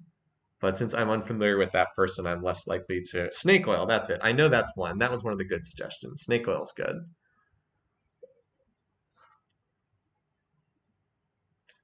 I'm really surprised the AI has allowed me to settle this many planets. Like, to get this many and never having fought anyone is pretty crazy. But it's mostly just... how many planets do I have? Is that 17? It's 16. It's mostly just that I have the controlled radiated. And the Cylons, who are the big AI, do not have it. Also, well, I don't know what the Silicoids were doing, though. The Silicoids should have gotten that. Still pretty insane, right? And I have a scout headed over here to check these out, too. There's a good chance these are hostile worlds, too. Of course, there might just also be no planet there, but we'll see. As I'm kind of overstretched at the moment already, trying to hold all these worlds. All right, so Eden, you need to build 400. All right, so you should be able to max out factories and then we'll grow pop. So most of these worlds are still building factories. Okay, this planet I was terraforming on. When we're like 2 turns away from the council, I'm just gonna pay to grow pop on everyone. I do need to transfer pop to this world, but like the supply lines are far enough that I think I'll just wait until after the council vote to do that. You just have to hang in there for right now, Snake Oil. I promise I'll get to you eventually. All right, this is the dead planet. Yeah, can actually grow quite a lot of population, but all right, yeah, factories. No one is quite done, so you still have to stay on tech for right now. Factories, factories, factories. So here we go. We finally finished. Um, yeah, we'll switch all these planets over to growing pop like next turn, because a bunch of them are going to be done with factories. Factories. All right, there we go. Still have a little bit in tech. Okay, we've got. Okay, we've got 4 turns until the council. So next turn, let's turn on the pop growth on a lot of these worlds so we can get them up to their max pop. It's inefficient to grow the pop before doing the factories because you get pop growth for free anyway, but I want to make sure I don't lose in the council. I think I had this happen in the last game too. I don't think I'm going to lose in the council. I think me plus, because they're not allied with anyone right now, but I think me plus Meklars is more than enough. Poor Meklars though, by the way. They've got like these 4 planets. They're kind of minding their own business on the side of the galaxy. They're at war with everyone just because I asked them to declare war on the Cylons. But they're doing a great job of taunting the brains, just eating up all the brains' attention here early, forcing them to fight each other. Okay, so Eden maxed out on factories. Good. So now I can grow the remaining pop, which is very cheap to do, and then it still can trickle some research. Okay, that's the only planet to max out on factories. All right, these other planets, Aspole is actually pretty close, but I am going to make sure. Actually, you know what? You'll finish your factories. You can finish them next turn. You can grow the pop we need next turn, so you're probably fine. Actually, I changed my mind. Changed my mind again. We're going to grow. We're going to make sure all these planets are at max pop before the council vote. That's what I'm care about. All right, same thing here. 14 is the most you can do. Put the rest in factories. There is a limit. A planet can only grow 1/4 of its current pop. So I'm actually limited. I cannot grow more. Even if you have the production for it, you can't grow more than 1/4 of its current pop in one turn. So that is the limit. All right, same story here. Snake oil, you have no production yet. Okay, yeah, so like you're capped out at 14. We'll put the rest. Industry. So this is going to be the turn of growing population. Again, this is inefficient. I want to be clear. Because the Sakkra grow pop so quickly naturally, it is inefficient to do it this way, but I want the pop for the council. I don't think I'm going to lose, but I don't like taking chances in a game that's been very easy thus far.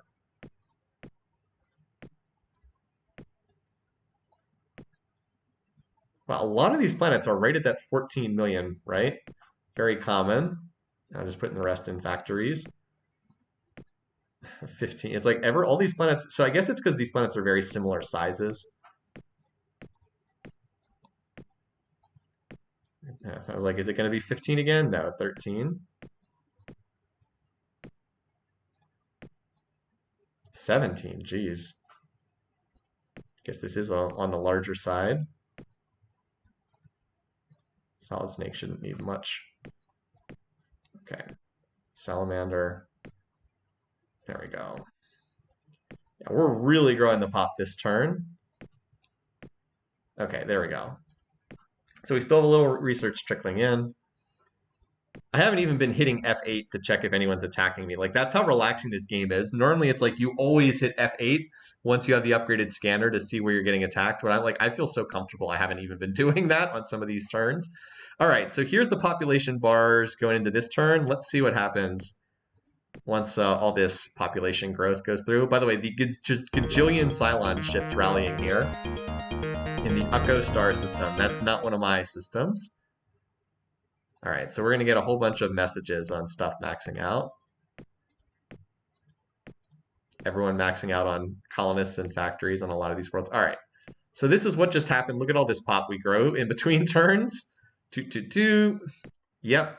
So that's several council votes. That's probably about 3 council votes right there. So I'm going to need to go through and adjust spending. Now I actually think I have more votes than the Cylons, just like that. So as I said, inefficient to do this from like a macro perspective, but when a council vote's coming up, you just want to make sure you don't lose the vote. Like, don't screw around. All right, they actually are allied with no one here, so. All right, let's, so Eden's fully maxed out on factories N. So now we're at 508 RP here. It's a bear planet, Ukko. Let's just see if we can find it real quick. Yep, there it is. There's the culprit right there. So bears, get your act together. Suppress the pirates. Remember last game, the pirates were like going crazy? All right, anyway, is this planet maxed out on factories? Yes. Okay. This planet obviously needs more factories. We can see that it's still short. This is one of our new worlds. So I'm just going to keep growing population here. It can't do a whole lot because it's very poor. But more people is not actually terrible. I mean, it's better to grow the factories, don't get me wrong. Actually, this is probably better. Snake oil is just left on its own for the time being. All right, this world, let's get this. This will finish the pop, and then it has a lot of factories to build because it's growing up in size by so much. That's the dead world way in the back lines. All right, Sydney will overflow a little bit. Ouroboros can build. Yeah, see, it has a limit of how much pop it can grow because it can only grow. Remember, I said 1/4 of the current pop. 1/4 of the current pop is 34 over 8 is like 34 over 4 is like 8.5. So that's where that number is coming from. Okay, this planet's already maxed out. Dibs. Slytherin has full pop. It's going to build factories. Hydra can max out on pop. Again, it's more efficient to do it the other way around. Sorry to keep repeating myself. Just want to make it clear that for anyone watching, it's like, yes, I am aware that I'm wasting some credits here. Okay, so this, max out on pop. Solid Snake is already maxed out. Okay, so we're back to doing research, although I will, at some point soon, it is worthwhile to start getting in the shipbuilding game. I need that weapons tech that I'm working on to finish. Then I can actually, like that hard beam, I can actually do something. And then we'll have to pick out a target, some poor AI race. Who would I actually go after is kind of the question. I know what everybody's techs are. As far as the map goes, hold on, I should just look at the map. So this is like for the next sector. It's probably the Bulrathi, honestly, because they're not very strong, and they've been allied with the Cylons much of the game. The Meklars would be a good target, except that they're already at war with the Cylons, so like they're kind of already on my side. So like there's not really any real need to go after them. Probably it has to be the Bears, even though they're a very difficult target to invade, just because they get that ground combat benefit. But I think with technology, I can offset that. Like I have battle suits, they don't have battle suits. I have personal deflector, they don't have personal deflector. Well, there's their advantage right there. I have hand lasers, they don't have hand lasers. So actually, I have the advantage over them in ground combat right now. So that would not be an obstacle to going after them. They have 9 points of shielding, and they have Merculites. Okay. Like, that's not terrible, but that's not going to stop me once I get a fleet together. So I think I probably just need to get this, the hard beam. And then hard beam, fusion bomb, auto repair, our best battle computer, which is pretty terrible, and class 5 deflectors. So like once this comes in, construction, force fields, propulsion, weapons. Oh yeah, and I also need the warp 4 engines. So these 4 techs come in, we design a warship, we go stomp the bears. And the bears are erratic, right? So I can't depend on them. Also a great suggestion, also a good point. All right, Hydra, blah, blah, blah. But like, if the AI just lets you sim city in peace, this game can sometimes look kind of easy. If that's the case, impossible can also be unbelievably tough sometimes. But you know, if it's like this, then it's like, oh, this is just a relaxing stroll in the park, pretty much. Well, you know, this was like a tiny little planet. I think this was size 35 to start. It's actually a pretty solid planet now, size 75. And then this is still the new world, well, one of the new worlds. Snake oil, I'm going to need to send some pop there. But it's just like so far away. Well, after the council votes, maybe we can start sending some over there. Just checking the planets to make sure people and nobody's doing anything like really dumb. Okay, so this should max out the planet on pop. We're very close to it. By the way, look at poor little Ouroboros from size 20 to size 60. Finally making something of itself. All right, this is going to max out, then we can finally put that base on. Venom, for one of our more recent worlds, this one's actually pretty good. Size 95 with the terraforming, former toxic world. And Salamander, you know, for dead center of the map, this is not bad either. I have a feeling that if I invade the bears, I'm going to be sending a lot of cop transports from this planet. I actually kind of need to get these planets up and running so that I can use them for pop transport invasions of bear worlds. So I'm gonna have to work on that. All right, looks good. We got a council vote here. Let's do this. We should be very safe. They're allied with the bears. Again, the bears not reliable. They have been consistently hostile to me and friendly with the Cylons. And my pop should be higher than the Cylons now, so I'm definitely going to get the vote from the Meklars. They're at war with the Cylons. So the two of us combined have to be 1/3 of galactic pop. I actually think we're way past 1/3, but I'm just taking the pessimistic approach here.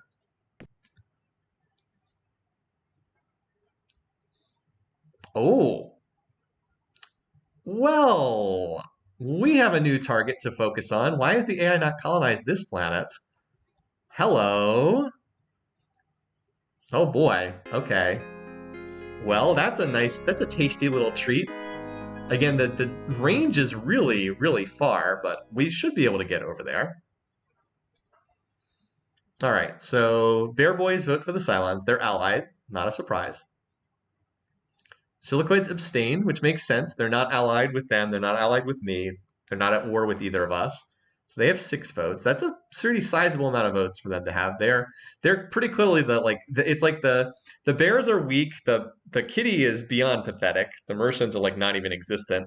And then like the Meklars and the Silicoids are roughly the same level of power. They both have like a medium number of worlds. And then the Cylons are obviously the big dogs. Let's see how many votes they have. Okay, they have 12 votes. So they do not have a veto block.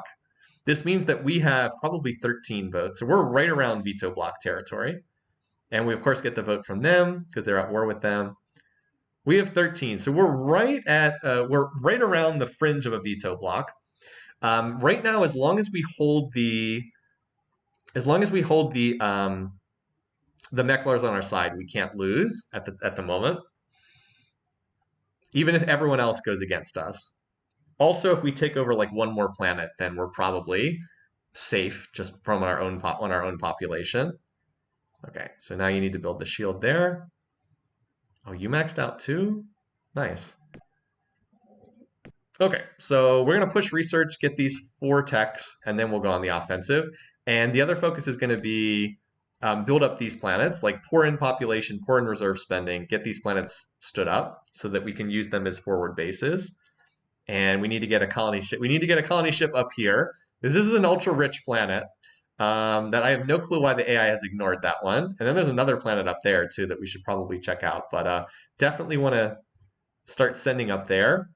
Unfortunately, it's going to take a long time to send pop transports to anywhere around here. But like this is like a staging ground for our offensive, which probably will come after the next council vote, to be honest, because it's going to take 25 turns to build up. But we can roll through the idea. We like roll through the bears, roll through the Silicoids, and then the showdown with the Cylons.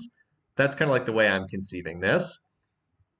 So like fight on the right side of the map, way away from our core, and go from there. Anyway, though, this is a good stopping point. So this was a nice long streaming session just because I was enjoying this. Hope you enjoy this. We'll see if I'm here next week or if we have a new surprise for the family. Could happen in this upcoming week. Could be 2 weeks, could be 3 weeks, but it's going to be soon. So we'll see if I'm around next week. But until then, hope you guys are having a good one. And I'll see you guys soon, next week or thereafter. Take care, folks. Enjoy your weekend.